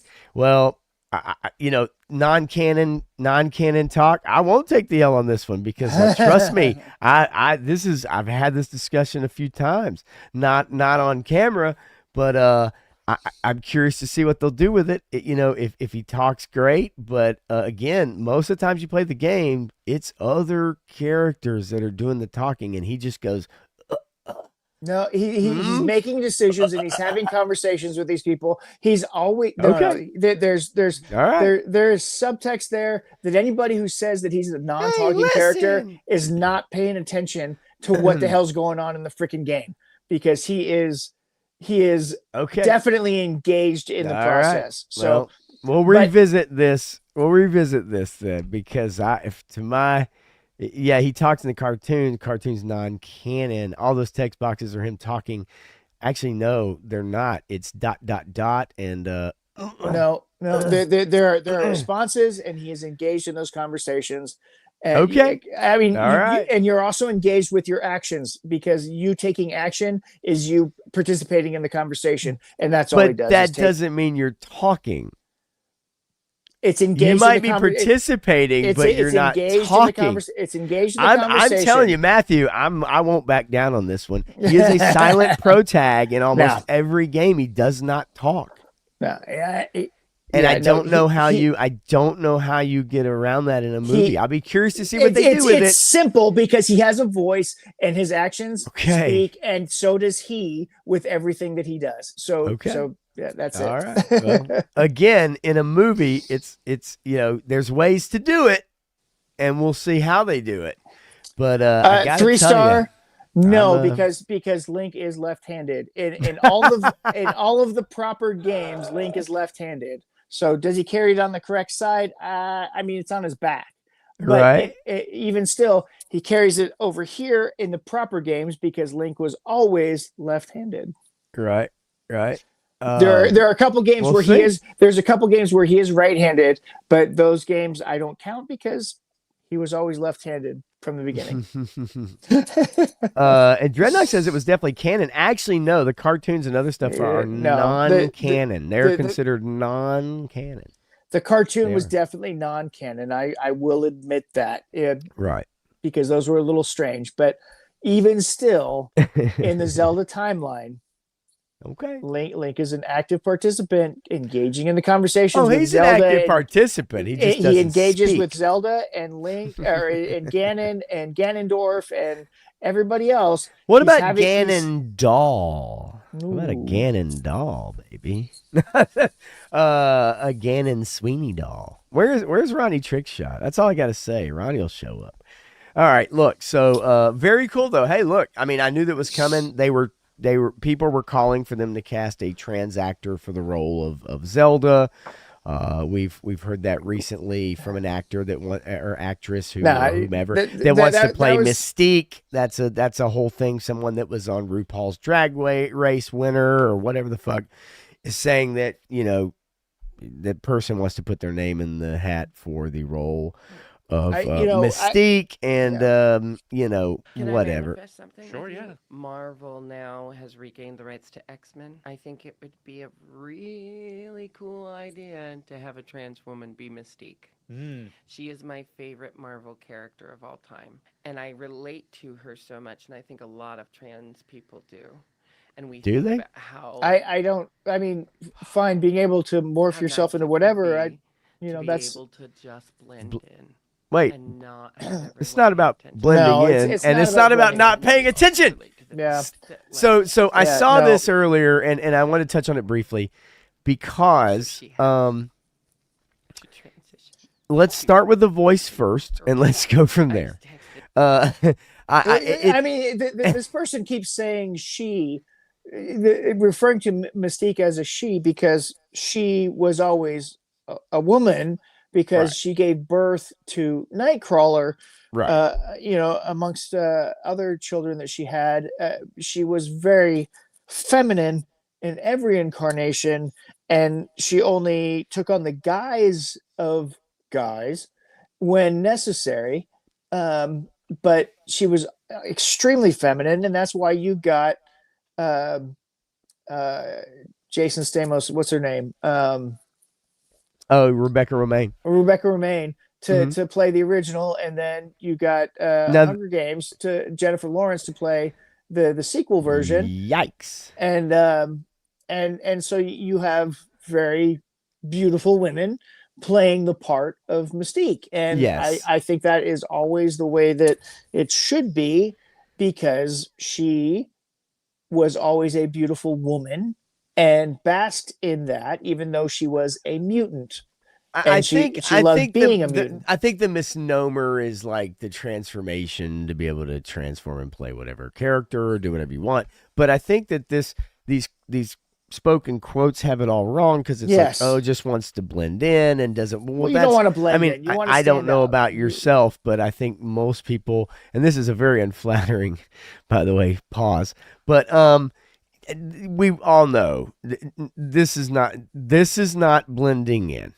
Okay, this is not Yeah. blending in. So I think the idea, it's like being in love with the idea of being in love, but not understanding what being in love is, if that makes Yeah. sense. I'll finish this short out really quickly. It is basically saying that I have contacted my agent to try to get on board with this and see if I can play Mystique. And I don't think that's going to happen. Maybe I'm wrong. Stranger things have happened. Hey, yeah, you But, never know. I think that the idea is all backwards, if that makes sense. Here, there's a good pause for y'all folks. There you go. Get you a good look. Anyway, so but I thought it was interesting because people were calling for the character of Zelda to be played by a trans actor, and whatever. I think that ultimately, at the end of the day, if you're going to do that series or do that IP, what it needs, and you want people to come see it, I think ultimately you're going to probably cast a woman in that role, and you're going to cast a male in the role of Link, regardless of whether he talks or not. And I think that's just that. And I do get the whole concept of elven society in some incarnations Okay. are so beautiful that I the get it. men look feminine, right? And Right. they have feminine features or whatever. Right. And I kind of get that mystique, or whatever that you Nice. but seriously, there's what 90% of the people want and what less than 5% of the people want. And which way are you going to go? Yeah. I mean, the bottom line is Rebecca Romaine or the person who won RuPaul's Drag Race. You tell me. Comments are welcome. I'm sorry. I mean, even Jennifer Lawrence, folks, and she was terrible as Mystique. I mean, it just is what it is. Yeah, well, okay, so yeah.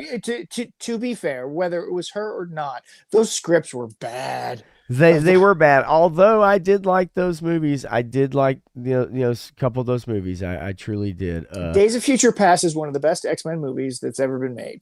Yeah.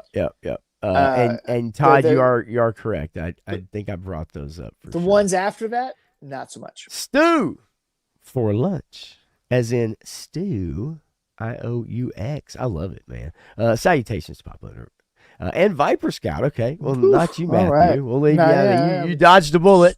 Woo. You dodged a bullet. But yeah, 3-star. There's a lot of those elves. I think I'd be all about it. And Nolan pretty much has it correctly here. I think you give it to the best person that can do the role, and I'm okay with that. Yeah. Right. I'm totally okay with that.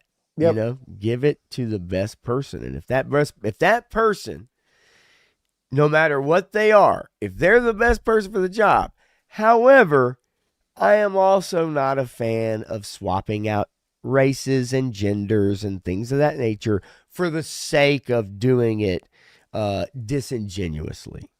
Right? Yeah. Like, I think there are characters and certain comic characters that have always been associated in certain ways, and I think that it is always better to represent those characters in the way that most people know that character. And some of them are so big, I just don't think you could get away with doing that. That's just me.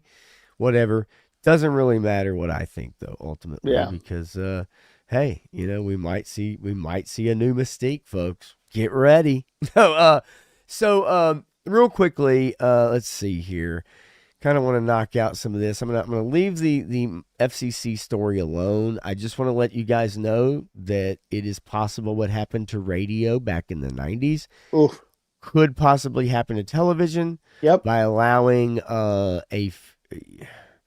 allowing companies to buy up.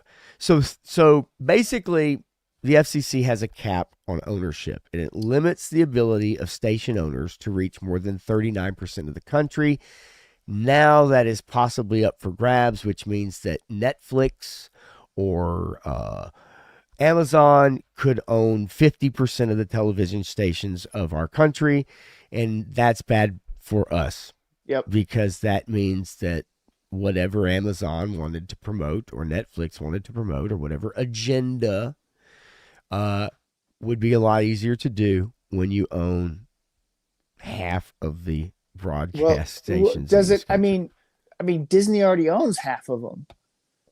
They own a lot. I mean, 39% is way too large of a number in the first place. Disney, ESPN, ABC, Mm-hmm. Disney, and everything Disney affiliated beyond that. And then now they own Fox and FX and all that stuff too. I mean, they own way too much of the market share. But we're talking local. That Fox merger to happen. We're talking about local news channels. Locals. I mean, local's going to pop up again, but it's only going to pop up again in the pirate format.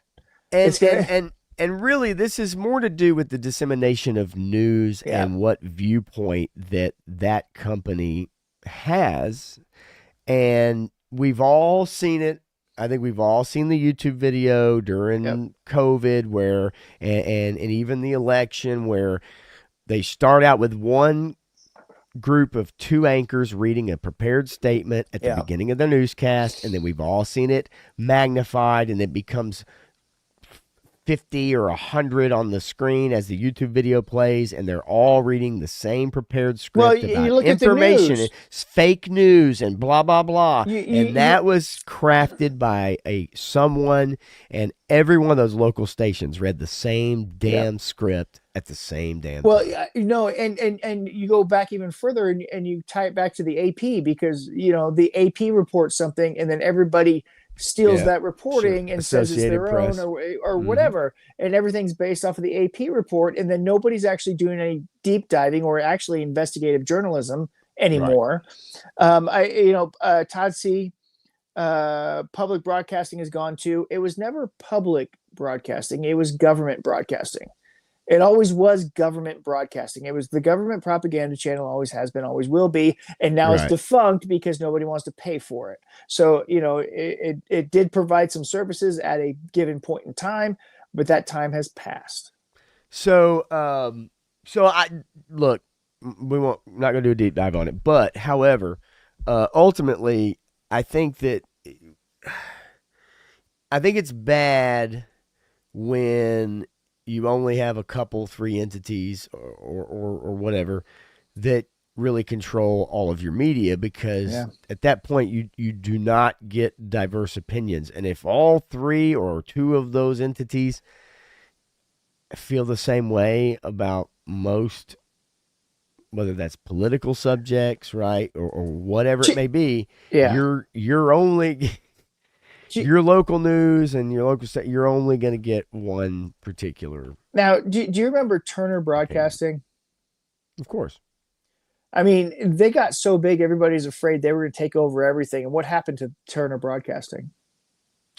Well, I mean, to me, Turner it's a kind of a dinosaur now. But what happened to it? But what happened to it? I mean, I don't know. You tell me. Other than turning CNN into a 24-hour news cycle, what happened to Turner Broadcast? It got absorbed into Warner Brothers. Yeah, I mean, bigger company came along and bought it up. Disney doing the same thing. You've got AT&T and Warner Brothers. Right. So you've got AT&T, Warner Brothers, and is it PepsiCo? And then Disney's over here on the Coca-Cola side of things. Right. So you've got Disney and Coca-Cola and McDonald's and all that stuff. So you've got the food, beverage, entertainment side by Disney and Warner Brothers and Pepsi and all this. So you only have two major corporations that are running 90% of everything. Yeah, and now that I mean, Disney has acquired Fox and every other property out there that's left. I guess it's up for grabs.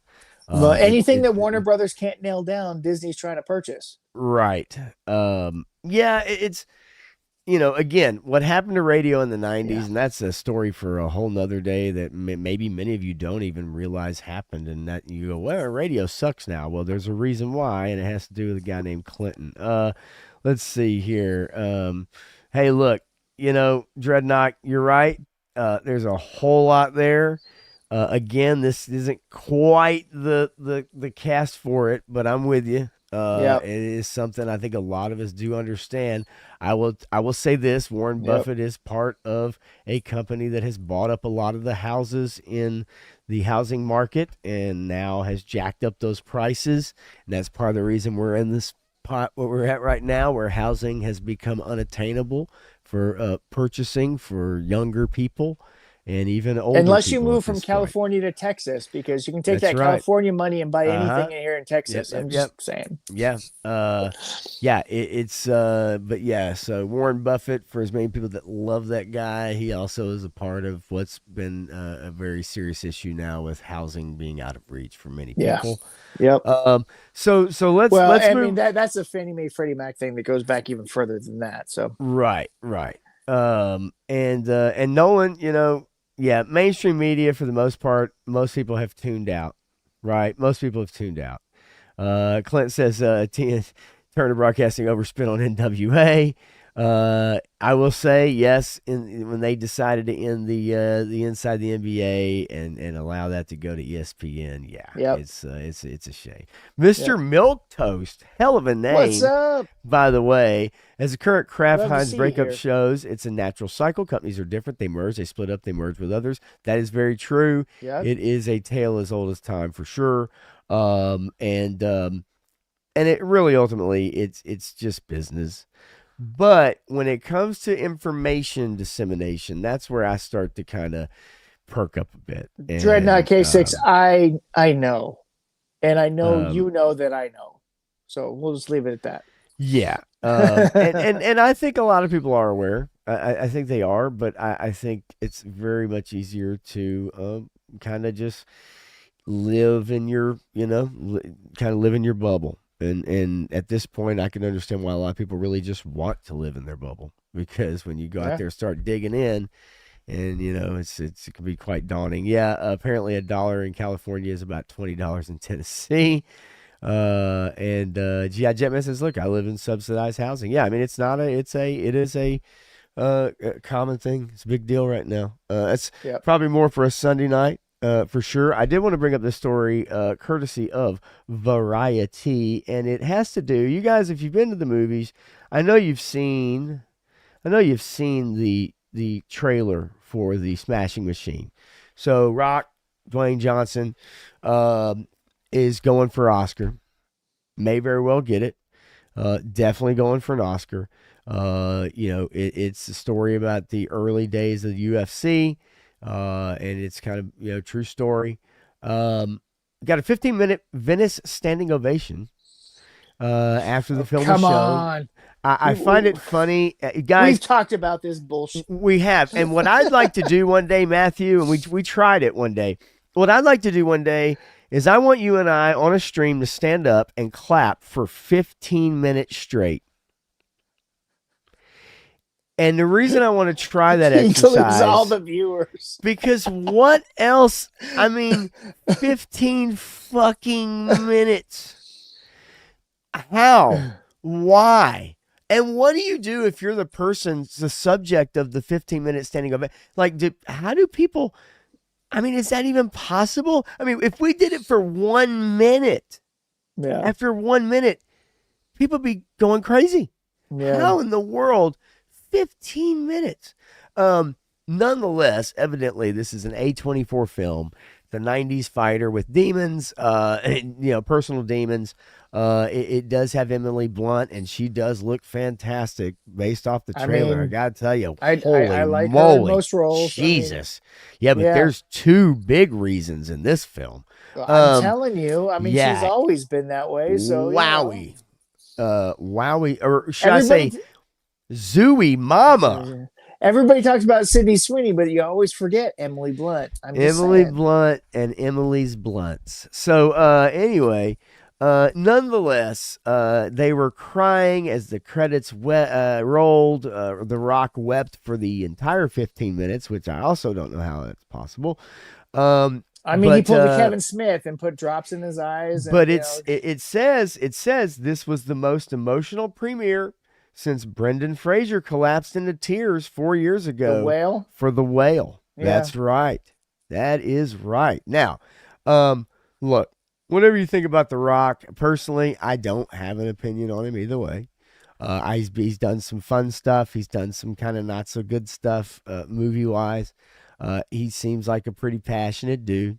He's good with fans. Whatever. We don't know the guy, right? So we can't say he's a good guy. It's like whatever. But I will be curious to see with this film because the trailer's it's done very well. He kind of transforms himself a bit through makeup and whatever.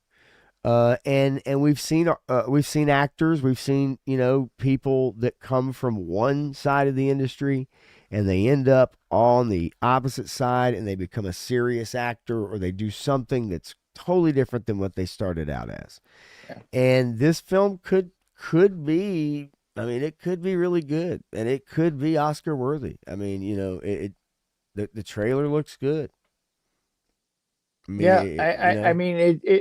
interesting. It's an interesting story. It would be interesting if they did actually tell the real story behind it and its mafia ties and all that, see. the Frizzetti brothers and all that kind of stuff, and how the UFC really got started and what it became. And when Dana White cleaned it up, took it over, and kind of became his own mafia because he kicked out the mafia from it. Well, it's Benny Safdie, and Emily Blunt is also, in this. I will say that if Dana White comes out and supports this movie, I'm all in. Oh yeah, it will garner a lot of people, and that may very well be that endorsement. You're right, could be huge. Mr. Milktoast says The Rock is always passionate about whatever he's going after, be it football, pro wrestling, movies, etc. Like most folks, he wants validation. That's true. As for the ovation, that's just performative art. I agree. It's a little. I mean, you see it at like Cannes and Venice, and I don't know, 15 minutes standing ovation, seriously, like again, folks, try it tonight. Stand up for 15 minutes and I want you to clap for 15 minutes and hoot and holler. Ain't nobody doing shit for 15 minutes in this day and age. See how long you make it. Dreadnought K6, Kevin Smith trolling his own movie release, Dogma. That was some expert level trolling. I'm just saying. True. That was true. epic. And yes, you are correct, Graf, with Kevin Smith. It's quite interesting. He can cry at the drop of a hat. That's for sure. It's interesting. Of course, I am a softie too. It takes a memory, a song, man. I'll break down like a little bitch. All right, 3-star draw says one day y'all gonna be reading an article about how Sydney Sweeney filed a restraining order against all of YouTube. Nope, because she likes it all. I mean, it's the attention. She understands the game that she's playing right now, and she's all about it. And she understands the game, and she knows the limits of the game. And I think she's being really smart about a lot of it. So she knows what she's doing. Let's not kid ourselves. But anyway, the thing I wanted to show, however, and some people are kind of, I don't know what to think of this. But dramatic weight loss here. How old is The Rock turning this year?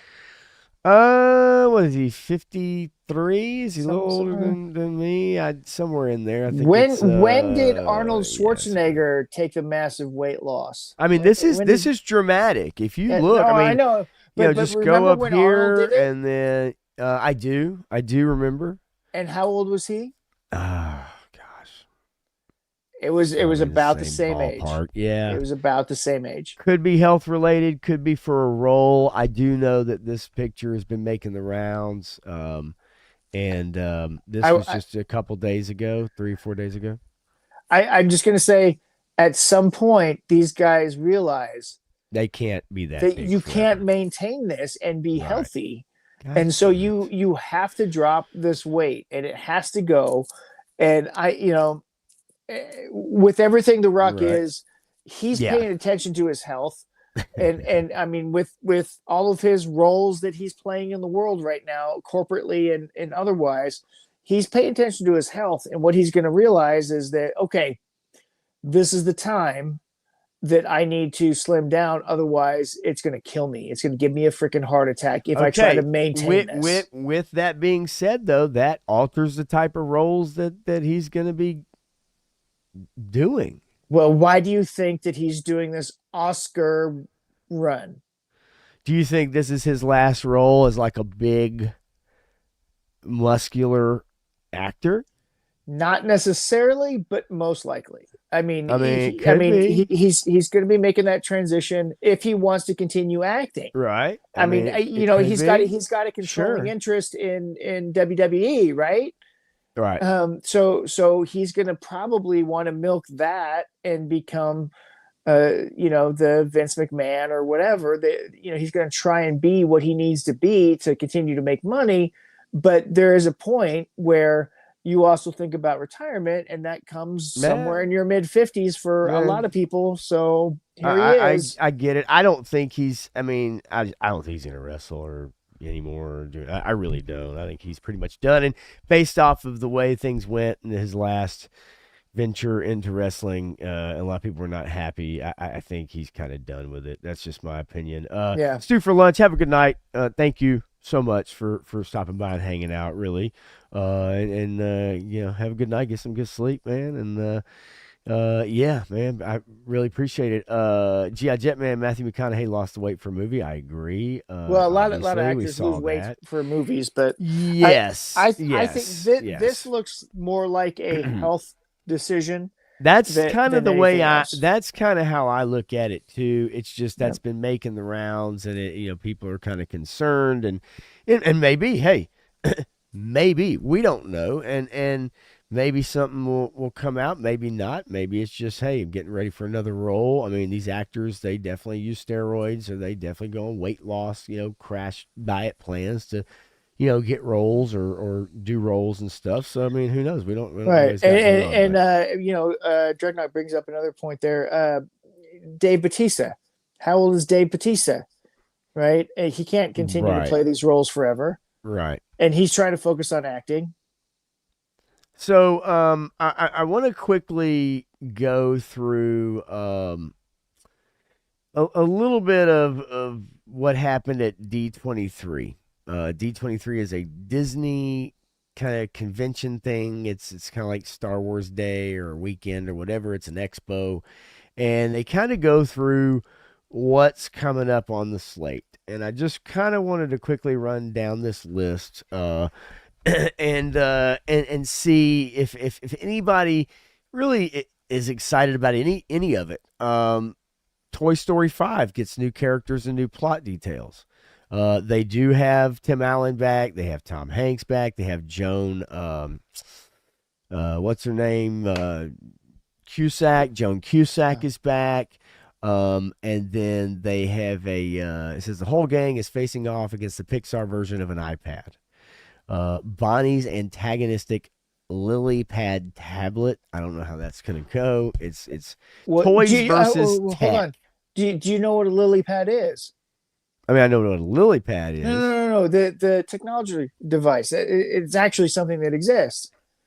I mean, I'm guessing it's just a So I don't know how they're going to do this with Bonnie, because Bonnie should be too old to have a lily pad, because a lily pad is a children's Oh iPad. yeah, it's like the little leapfrog and Yeah, like yeah, shit yeah. like that. Right, right, right, Yeah. right.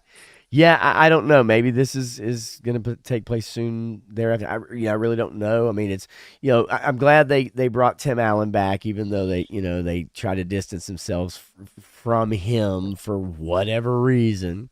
Well, that movie didn't succeed very well, did it? And No, Snoop it Dogg didn't. threw And now his 2 cents in on that. Conan O'Brien is joining the cast. He's a potty training toy called Well, Smarty Pants. yeah, you had to change up some of the toys because some of the actors passed away. So Right. I do like Conan O'Brien. I'm not gonna lie. But is that enough to bring people back after Toy Story 4, which for a lot of people, not real happy with that movie. Toy Story 4 was an abomination. It defied all of the principles of the first 3 Toy Story movies. So Right. I don't know what to make of that. I love Keanu Reeves and everything, but that movie was not very good, and I won't Right. rewatch that one. Now, I will say they do have a movie called Hoppers. It's animal body hopping. It's like a young girl who I think jumps in the body of like a beaver, a robotic beaver to try to save the dam or something. That's uh, Hey, no, not a dam, right? It's never mind. anyway. Oh, wow. Boy, you sly devil. That was pretty damn good. They screened first footage of Avengers Doomsday. There's really nothing to be gleaned from it, from what I understand. There's just not really much there. Star Wars footage shown from Mandalorian and Grogu. Probably not a lot there either. Just, probably very quick. Says it stars Sigourney Weaver as Ward, a veteran Rebel Alliance pilot. Jeremy Allen White as Rod the Hutt, son of Jabba the Hutt. This was already done in Clone Wars, in the first movie, like Clone Wars movie, not the Gendy Tartakovsky, but like. What do you mean, the good Clone Wars? Oh, I know. And then I don't know. Ice Age 6 gets a title and a release date. It's called Boiling Point, and they find themselves on a part of the world where there's still dinosaurs and there's volcanoes and stuff like that. Does anybody care about Ice Age 6? I don't think so. nope.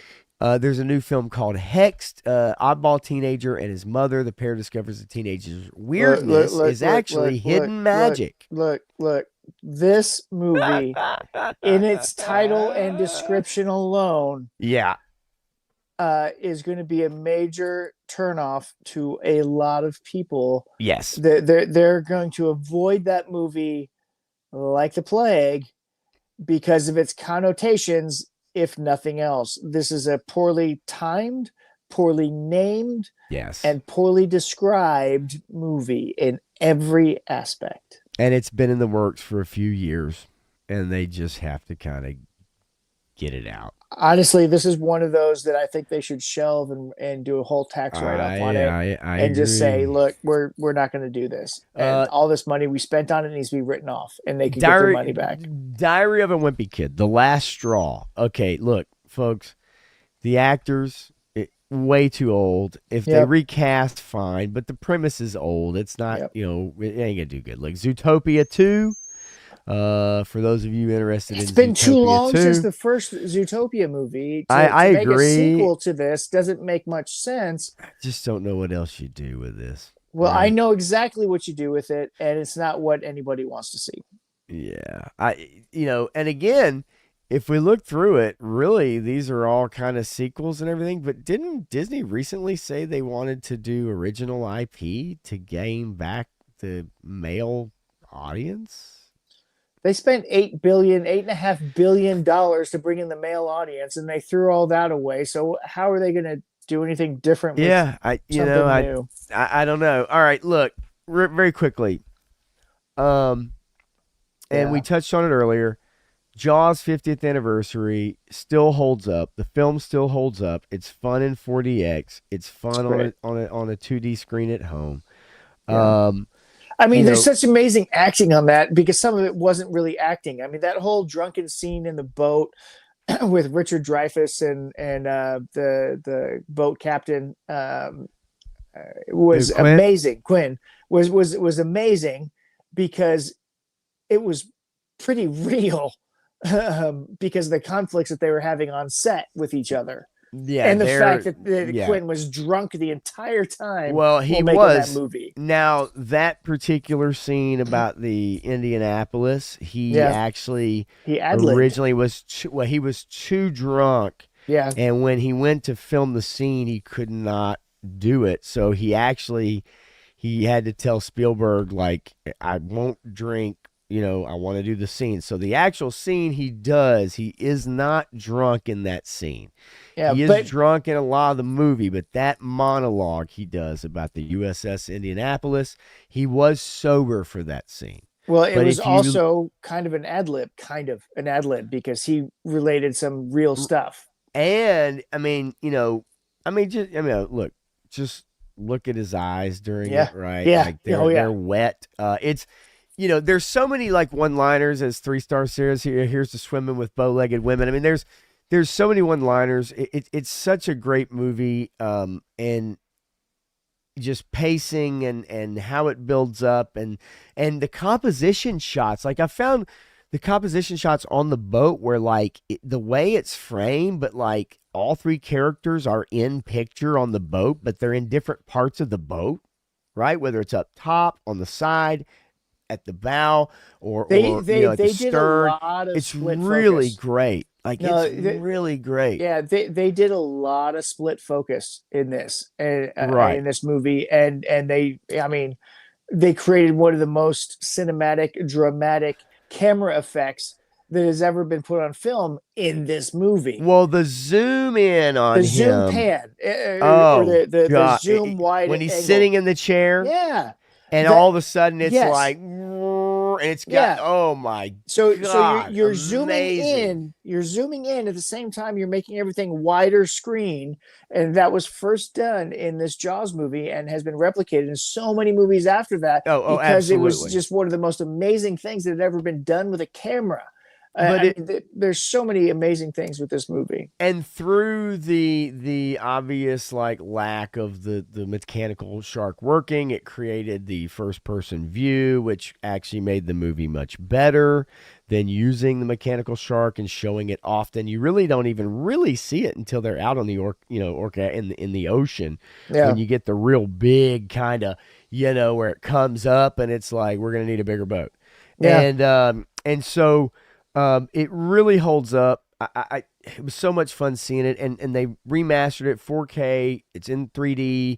The 4D part is the water and the shit blowing in your ear and the rocking of the chairs and stuff. That's fun for the right movies, like I said earlier. But again, it created the modern blockbuster as we know it, and there's Yeah. a reason why, because it is just a great film. I did want to say hi to Travis Mitchell, yeah. and Travis says unpopular, but Jaws of Revenge is not great. I do agree with that, but my favorite of the sequels feels the most like the original. Travis, I got not a story to tell you, but I got something I want to mention.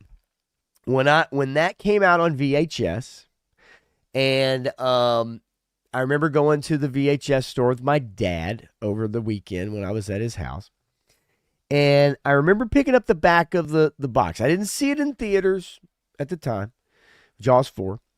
But I remember picking up the back of the VHS box, and it talks about, when her son, her son passes away in a, boating accident, and shark attack.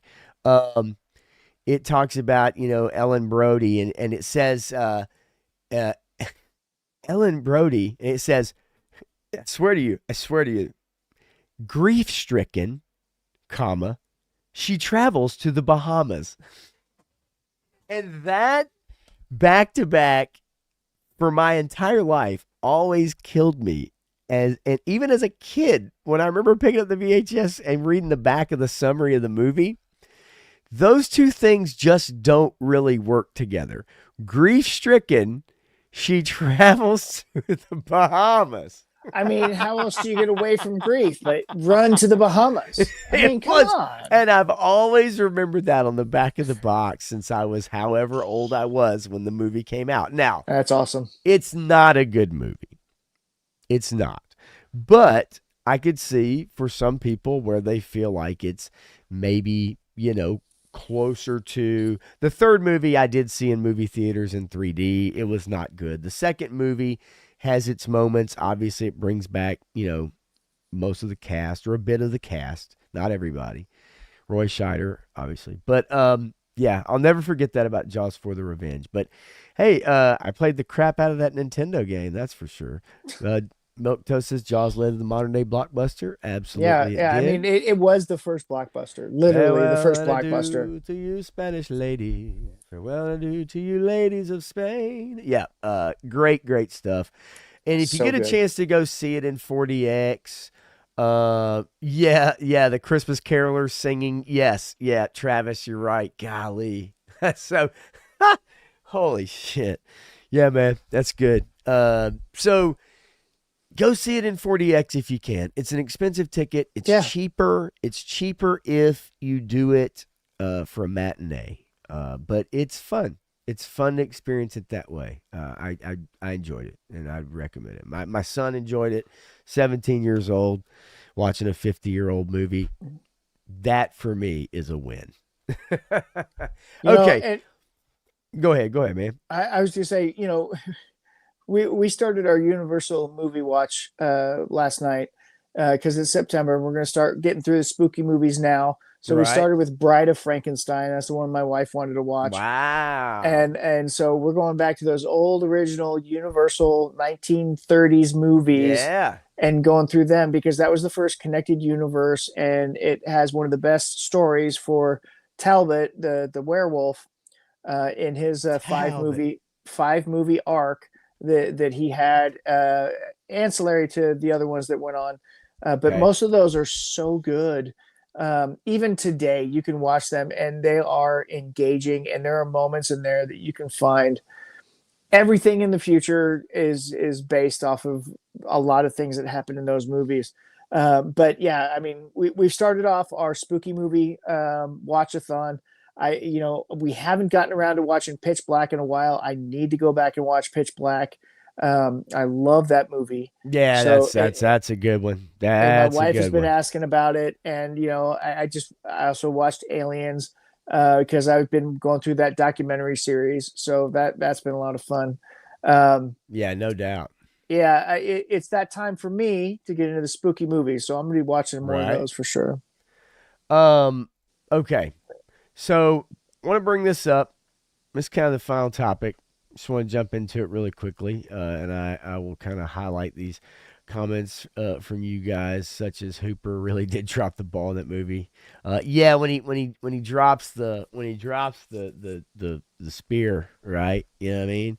But I'd kind of probably drop the spear in that movie as well, in that cage anyway. Yeah. When he's literally trying to hover above the the shark inside of it. Yeah, and that's a great scene. Three All right. star. I did hear about that. If that's true, that's interesting. I guess maybe, but we'll see. Yeah, we'll see. We'll see if it actually gets made first and foremost. But that's neither. here nor I there. think it will We'll because cover that Superman ground when we get there. underperformed. So I know that they're looking at the Batman 2 because they've been fast tracking the Batman 2. Just like I said, Right. if Superman didn't succeed like they wanted it to, and it certainly has not. All right. Let's hop to it here. Let's see. Where am I at? There we go. All right. So come across this article a couple days ago. And there's some interesting things to take away from it. All right. As I scroll back up. Summer box office clobbered by Kryptonite. Domestic revenue barely matches last year. And the reason why I wanted to bring this up, because you and I have talked about this a little bit, but there's some really telling numbers in here. And there's also, for me, there is more of a glass half empty when it comes to movie theaters at this point. Yep. Unless things dramatically change. Okay. So, again, it says, whatever happened to the mantra survive until 25, the go-to refrain for theater owners and Hollywood executives trying to remain optimistic when the box office kept slumping last year. with revenue lagging well behind pre-pandemic levels. It says here that as the summer season wraps on September 1st, Hollywood is facing the worst case scenario. May to Labor Day ticket sales in North America barely matched the $3.67 billion collected in 2024, even if the deficit was only $7 million. Piling in on Universal and Amblin's re-release of Spielberg's 50-year-old Jaws beat 2 new studio films domestically over Labor Day, which we've said the new thing I think is going to be re-releasing these movies in theaters to get these theaters some money. Yep. All had assumed this year's summer lineup would have the strength to equal or surpass the $4.09 billion grossed in the summer of 2023. But it isn't to be, leaving studio execs and exhibitors in a state of shock as they wrestle with how to operate in a new world order where moviegoing might never return to pre-COVID levels. Yeah. Studio exec says, I'm very, very nervous for the future. There are all these studios and companies making movies. I don't think there is enough of an audience for them. Now, the theater owners think that there are. The problem is they need more product. And that's where you and I talk about the medium budget, smaller budget comedies, strongly written films that get people into the theater, word of mouth, and they don't go to streaming at least for 45 days, 60 days, at least. Yes. 60 days, right? 45 to 60 days. Yep. I think that's a huge, huge part of it is that it's either tentpole or it's a movie nobody knows anything about. Right. Right? Yep. So there's a couple interesting charts in here, but I did want to mention that they talk about Superman, and they talk about Fantastic Four, and they talk about Jurassic World. For instance, it says here even Mission Impossible was numerous tentpoles competing for male eyeballs in the U.S. Before the pandemic, a studio could rely on the foreign box office to make up for any lost ground stateside. China alone could pony up to $100 million to $200 million, if not more, in receipts. These days, a Western title is considered a hit if it earns $50 million at the Chinese box office. That's a lot of money. At the Chinese box office? Yes. No, that's crazy numbers. Nobody's hitting 50 million. I agree, but they were routinely hitting 100 to 200 million pre-pandemic. Do you know why? Well, because we blame them for the virus, maybe. No, because the Chinese have put so much money into their own cinema. Yeah, they're doing their own. I mean, they're doing their own. South Korea. Yeah, they're doing their own thing, and the government sponsors it. So you know right. you're more likely to go see a Chinese film than you are any other foreign films. Yes. And the foreign films have sucked so bad, and the people of China don't care about them anymore. They would rather see something different, and so Chinese cinema has been taking over that market. So you're getting less and less from that. So there's some numbers to think about here, okay? And these are movies that are popular, okay? So let's take Mission Impossible, for instance. This summer, Final Reckoning took in $65 million for a foreign cum of $400.6 million, with almost $600 million globally. It did very well overseas. Yet, that pales in comparison to the $181 million grossed by Mission Impossible Fallout in 2022. The foreign haul was $604 million and a worldwide of $824. That's a big difference. 600 down to 400 with the most recent. Jurassic World Rebirth also prospered in China, earning nearly $80 million there as part of its global $887 million total. But Jurassic World Fallen Kingdom earned $261 million in China, with a pre-pandemic total of $1.3 3 million globally. Those are huge numbers. That's not Yeah. noticeable. I mean, right? you have to go back to that Transformers movie that was filmed in Hong Kong before you get numbers like that from the Chinese cinema. I mean, that is, upwards of 200 million, $400 million. I mean, that's huge. Yep. Talks And about, but you got to think that the studio only takes about 25% of that. you're right. But it talks about South Korea, in Vietnam, talks about Hollywood titles used to make up 50% of the box office and revenue in Vietnam. Now it's just 14% overseas. You talk about, Superman, for instance, right? Everybody wants to say that was a success, even though financially it was It wasn't. Yeah. But and it says here that Man of Steel earned nearly 57% of its 670 million global haul from the foreign box office. This year's Superman, 43%. Yeah. And you look at those numbers, and Man of Steel kicks the Superman's movies butt. It kicks its ass up and down. The whatever you Every think about Superman movie that's ever come out has kicked its butt. Right. It's look, Weapons, F1, Lilo and Stitch, right? Certain movies. Lilo and Stitch is the only $1 billion movie I think we've had this year. Well, so Minecraft made more than Lilo and Stitch. But actually, no, Minecraft did not hit $1 billion. Okay. It did not.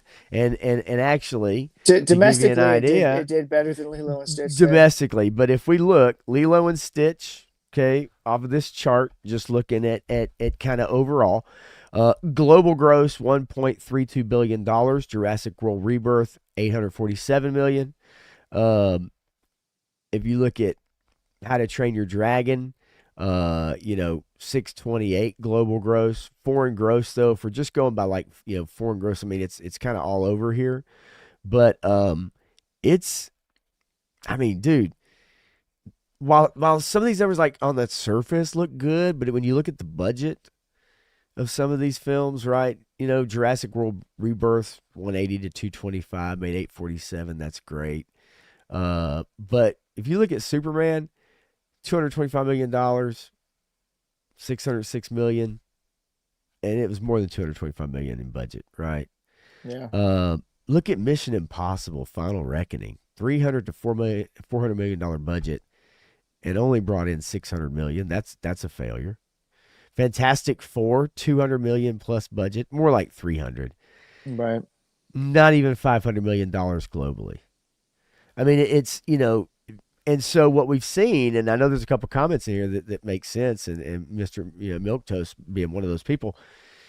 The foreign, like you said, Matthew, the foreign market is now becoming the trendsetter.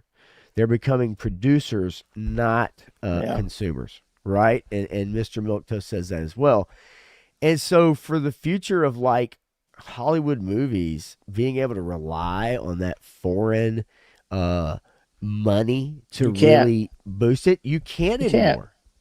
You can't. And we're seeing foreign movies make more of a headway over here, whether it's with streaming or even on the big screen in some markets.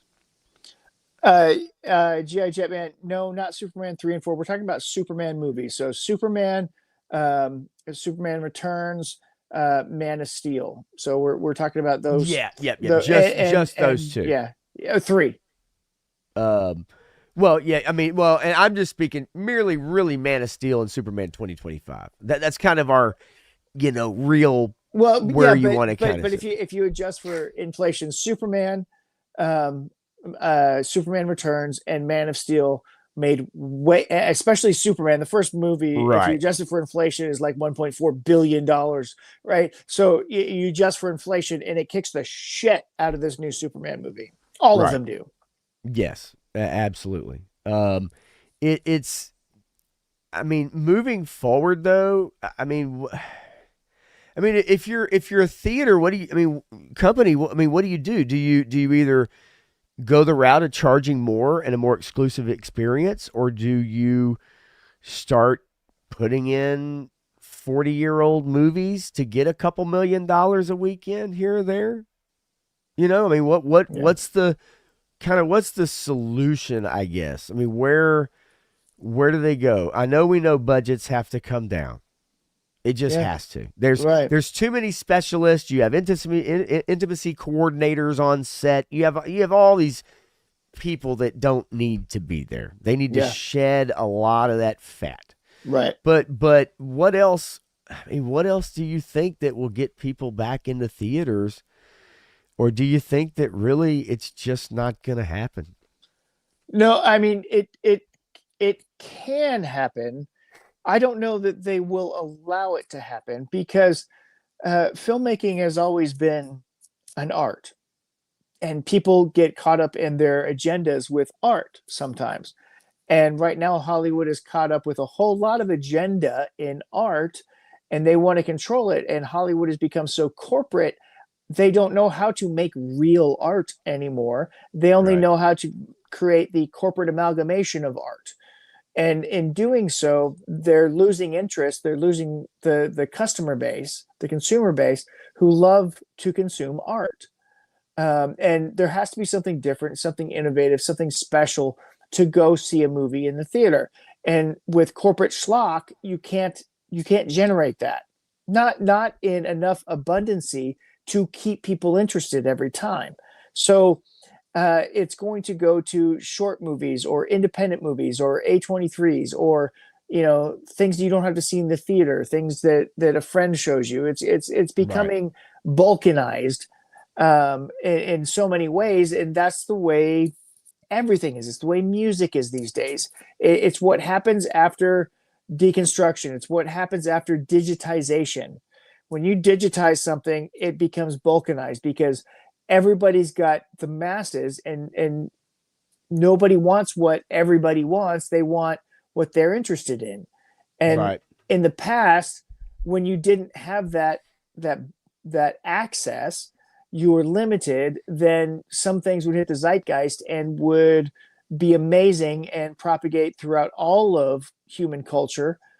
And now you don't have that. That's why Weird Al won't make another comedy album, because he can't. I guess,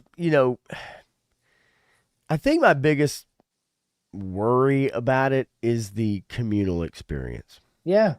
The communal experience. It's like people going to church. It's like going to a sporting event. It's like going to a concert. Yeah. There's something communal about people spending time together and getting feelings from something, cheering, clapping, crying, whatever it is. And I feel like more and more in our society, we're getting away from the communal experience, and we're becoming very isolated in our experiences, right? Absolutely. And even though people like to try to say that, well, we're watching this band on our tablet all together, right? No, it's not the same. It's not the same. And streaming a show, even if every one of us and the people that are here tonight, all tuned into Alien Earth at the same time, and we were online with each other doing it, and there was 15 or 24 different little boxes, and we were all reacting while we're watching it, it's still not the same. It's an in-person, intimate, communal experience. And that, for me, is the part that I think is maybe the saddest part about it, is fewer and fewer people are getting to share that experience with each other. And it's whether it's by choice, whether it's just by design, from other factors. But you know what it's morphed into? You know what that experience has morphed into? What? What we're doing right now. Well, and you're right. This live interaction, with people right here. Yeah. This is what more and more people are gravitating towards. It's true. Because they don't get that connection. They don't get that interaction anywhere else these days, because the movies are shit and they don't want to go to the theaters and interact with other people, and Facebook is whatever, and all these other social media things. But this interaction right here that we're having is what people are gravitating towards, because they don't see another venue, another way to have that. And movies are no longer a thing. Musical concerts are no longer a thing. They become so niche. And for better or for worse, when you find something niche, you can find something really magical. and then you want to share it with people and you want to get Right. other people involved, but it's harder and harder to do that to catch the zeitgeist again. It's very challenging these days because there's so much out there. You're right, and I want to go through some of these comments before we bounce out of here because we are a bit over, and you've got a work day for sure, early work day, but it's been good conversation obviously, and so start a few of these. Mr. Milquetoast, movie theaters going the way of vaudeville in time would be a marginal thing like drive-in theaters. Surviving but never more thriving. Sounds Very possible. Makes sense. That's G.I. Jetman says, why doesn't James Gunn use Robert Pattinson as his Batman and connect those movies to the DCU? Matthew, what do you think? Arrogance. His ego won't allow it because I agree. he wants his universe, his way, and he doesn't want anyone else involved with it because he wants full credit, full autonomy, and he wants the top producer credit. He can't let anybody else have a piece of that pie. And if he lets Pattinson and what's his name into it, he's got to pay them a larger piece of the pie. Matt Reeves, I mean, this is his deal. You listen to the interviews, you watch the interviews, you can tell he is by all means the end all be all of what's going on. And he is pissed that the Batman did so well because that ruins his Batman that he wants to put into his universe and his storytelling. And if he incorporates Pattinson's Batman, then he's got to rewrite all of his stuff because that's a different Batman than what he wanted to present. Let's see here. Let's see. Yeah, and some of these comments, Mr. Milquetoast, too, look, attempting to maintain the movie theater's domination is akin to trying to game the system to keep vinyl on top like back in the day. Not only can't it be done, but it shouldn't be done. I mean, I think, again, for me, it just comes around to, like, I like that the communal experience. I mean, it's you go to see a concert now, and instead of people watching the band, they're watching the band through their phone while they're recording the band. Yeah, I it's can't stand that. I can't stand it either. I just wish people would sit down and experience things. And, I get hammered on all the time. Oh, you didn't take pictures or you didn't do this or that. I said, because I was engaged in the moment. Yes. Right. So-and-so has all the pictures from the event. And you know what? That's great that he took all those pictures. But guess what? I had conversations with every one of those people and they were meaningful and they were memorable and they were something that we're going to carry forward. Yeah. The pictures, I don't care about. I mean, I would like to have some, but at the same time, I'm more engaged in the interaction with other human beings than I am recording it for posterity, for clout. You'll never go back and watch that shit anyway. You'll never go back and look at it. I was next to this person at this time on this date. I was there for the birthday party because I was included in that. Well, guess what? So was I, but I didn't record it like that because I had interactions with that person to have meaningful relationship with them. Sadly, I think that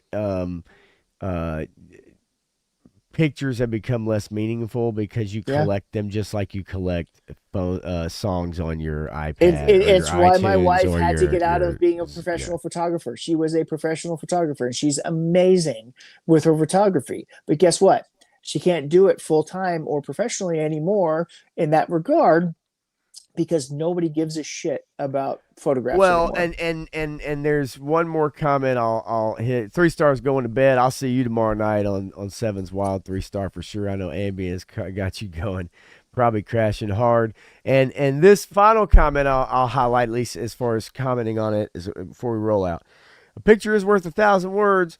But I got to tell you, when you had 24 or 36 exposures, you made sure that fucking picture was worth 1,000,000 words. And now every picture is worth like a couple words because you have 10,000 pictures on your phone.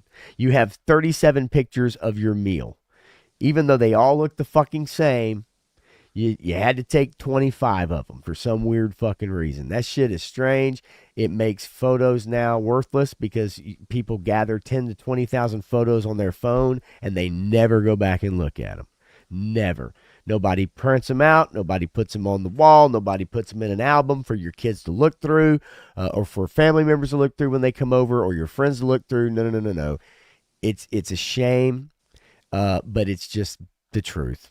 It has And become if you tried, music also has become that way. Oh, It's yeah. about collecting Absolutely. as many songs as you can that you'll never listen to all of them, Yeah, right? and it stinks because it's so true that even if you tried to go print off a photo album right now, Right. it would take you a long time to find somebody that would print it off in a quality that would last more than 3 years. Yeah. I mean, Because it's if you take it to the Walgreens or whatever and have them print it off, those photos are going to fade oh so yeah, no, it's fast. garbage. If you try to do it at home, it's going to fade so fast that I mean, they don't last And more the than printer 3 to that 5 you can, years. yeah, the printer you can buy for your house is not, it's No, it's not not. professional grade. I mean, It's not. but that is a conversation for another day. We got to get up out of here, y'all. We covered probably a lot more, spent a lot more time on topics I didn't plan on spending that much time